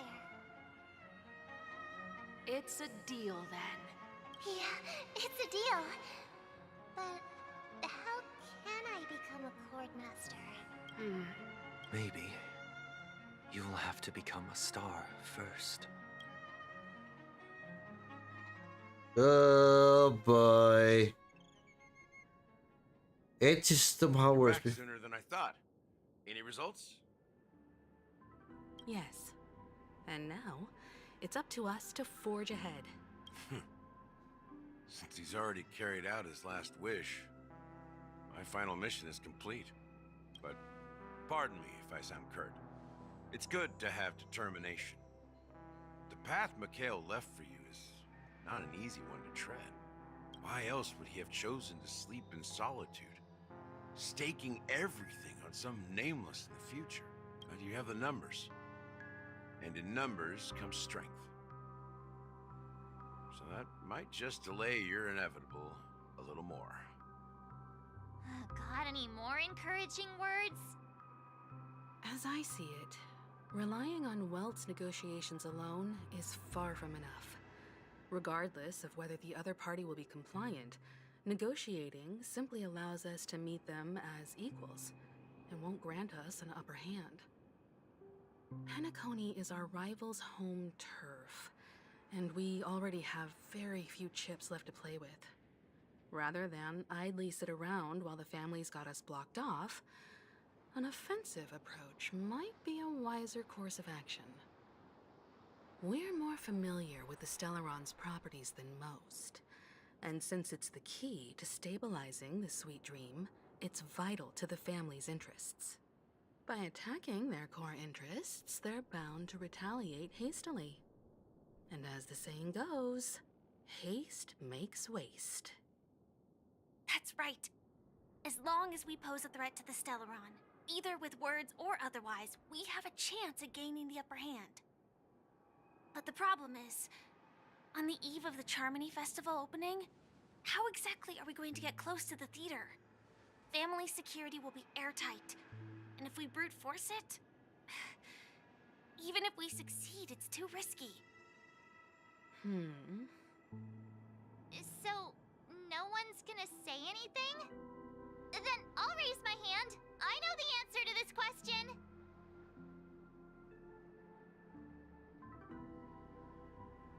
Time for the master stroke. Oh wait.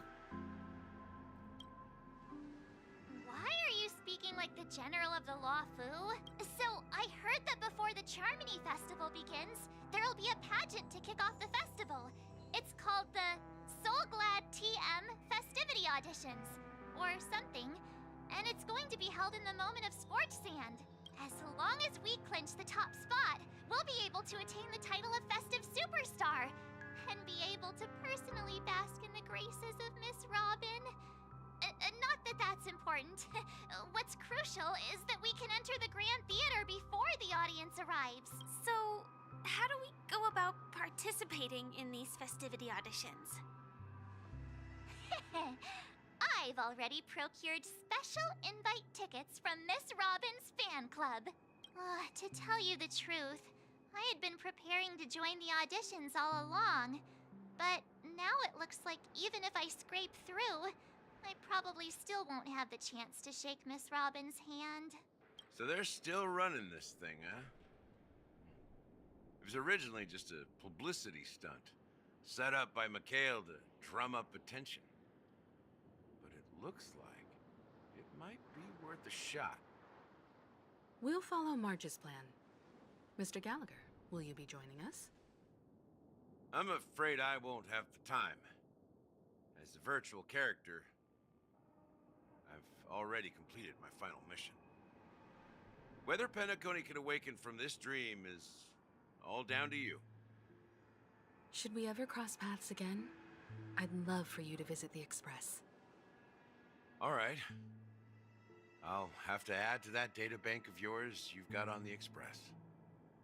And Miss Firefly, we thank you for all your support. We're faced with a formidable enemy. As long as the Astral Express and Stellaron Hunter's objectives are aligned, we're willing to cooperate with you. We've already come this far together. I'd like to join you for the rest of your journey on Penacony. I'm pleased that we can finally fight shoulder to shoulder. I couldn't ask for a better ending. This is also the spirit of the Trailblaze. Now everyone, let's prepare to move out.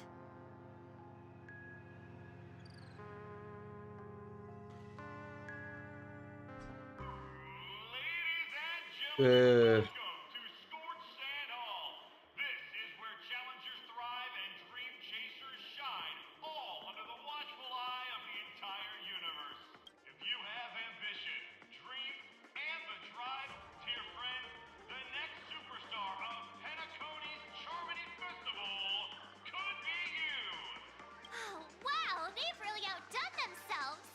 I'm starting to get excited. Behold, here come 4 friends with spirit high and full of steel. Are you aspiring to be the superstars of the festival? Is he talking about us? Yes, you. There's no doubt about it. I see you have all the potential of a superstar in you. Excuse me, you 4. What are you hoping to get out of all this? As the last group of contestants, how confident are you in overcoming all of the challenges? Would you be open to a brief exclusive interview with us? It'll be quick. Your journey is long and fraught with peril, yet under a sky blanketed by banners, you vie for the crown. The sword and rose! Protect the beauty! The beauty, the beauty! Magnificent and majestic! A knight's head is hard as steel. Brotherland's focus is stubborn as a heel. We don't all have to be winners, but if we don't have fun, We'd all be sinners. People are pouring in. Kinda feels like all sorts of baddies are showing up. Let's get in there quickly and enter the competition. Ladies and gentlemen, please make way. Make way. Coming towards us now is one of Penacony's top 10 wealthiest tycoons and the soul-glad business empire's founder, Mr. Ideed. Allow me to introduce myself. I'm the director of Soulglad's factory, Ideen Lida. My four friends, introduce yourselves to the audience across the cosmos. Hello, everybody. I'm Himiko, a nameless from the Astral Express, and these are my companions. Don't you guys need to hide your identities? Can't hide it anyways. Penacony is plastered with our posters. And because the Astral Express is so well known, the family won't dare to make any rash moves.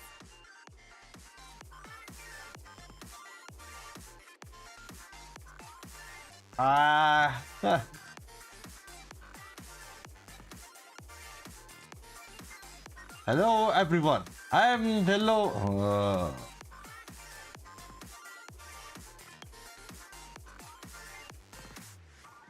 Hello, everyone. I'm March 7th. I'm an ordinary girl who loves adventures. Hello, everyone. I'm Firefly. I am also an ordinary girl who enjoys adventures. So it's a bunch of nameless guests. This final face-off is bound to be spectacular. Time is precious. My four friends, come with me.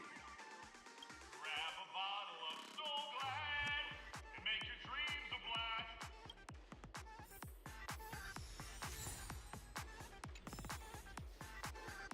You know what? Lihat lo. Bodoh. Tadi apa Ben? What the heck? Hell yeah. Claim.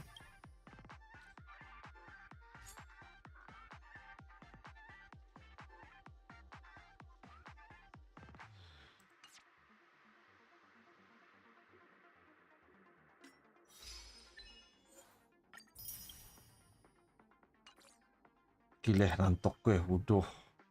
Ada kan 4 jam main barangan eh. Excuse me.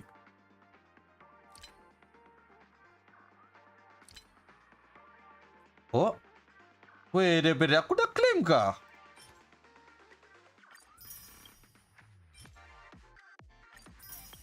Oh ya, bulan baru wah. The heck?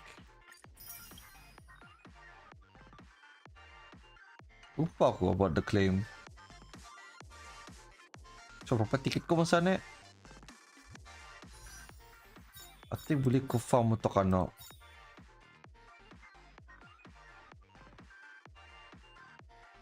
Ati boleh lang farm ni.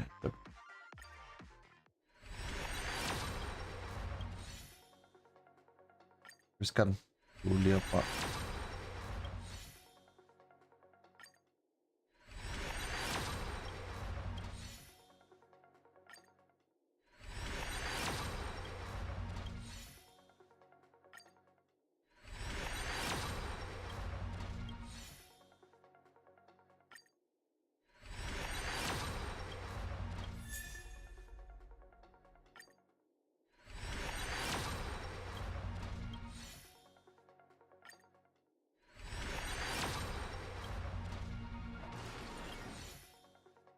Okay.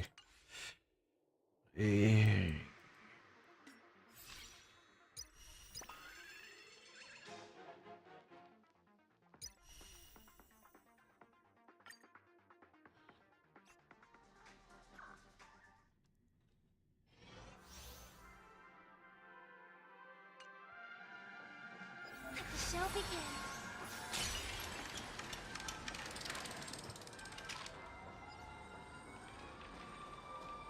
I hear some disharmony.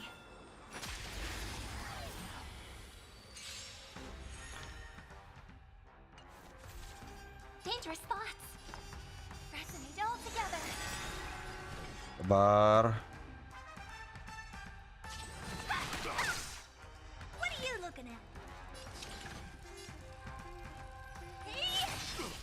Naughty child. Nap time. Tonight. So Stars Echo. Let me through. Renew your definition. Whoa, so high. Let me show. Dodge this! Take this! Shape of surprise fetus!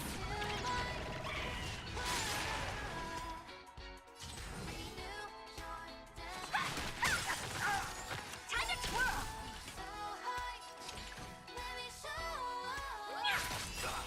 Time to twirl!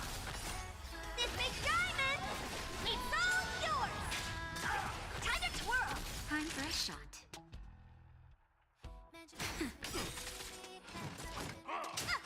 Want to see what I can do? Dodge this! Nap time. That was easy. Damn. Maybe I said it. Hey, damn. Worth it. Ano simple siya deh. Lepas. Ini. Dah. Dah. Like sadang. We're in trouble now. Easy, Numby.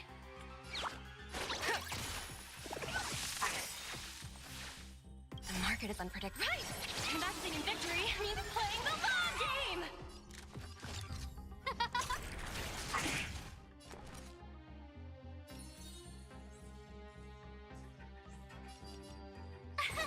Here! Try that again! You can't run! 1,000 wonders to raise your fight as one! Let's be friends. Let the valuation begin. Rivet-trip! Who invited you? Huh? Everything is worth. Oh, stars, give these trailblazers your blessing.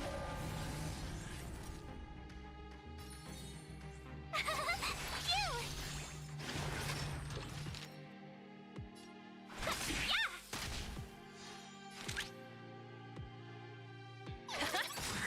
No manners, huh?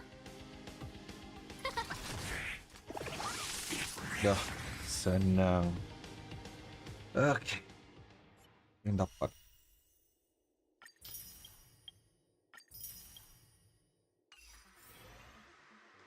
Gila, kadang sombong Gila, nale. Terang lunch dulu. ちょっと見れる。OBS ko. Gila, kadang sombong.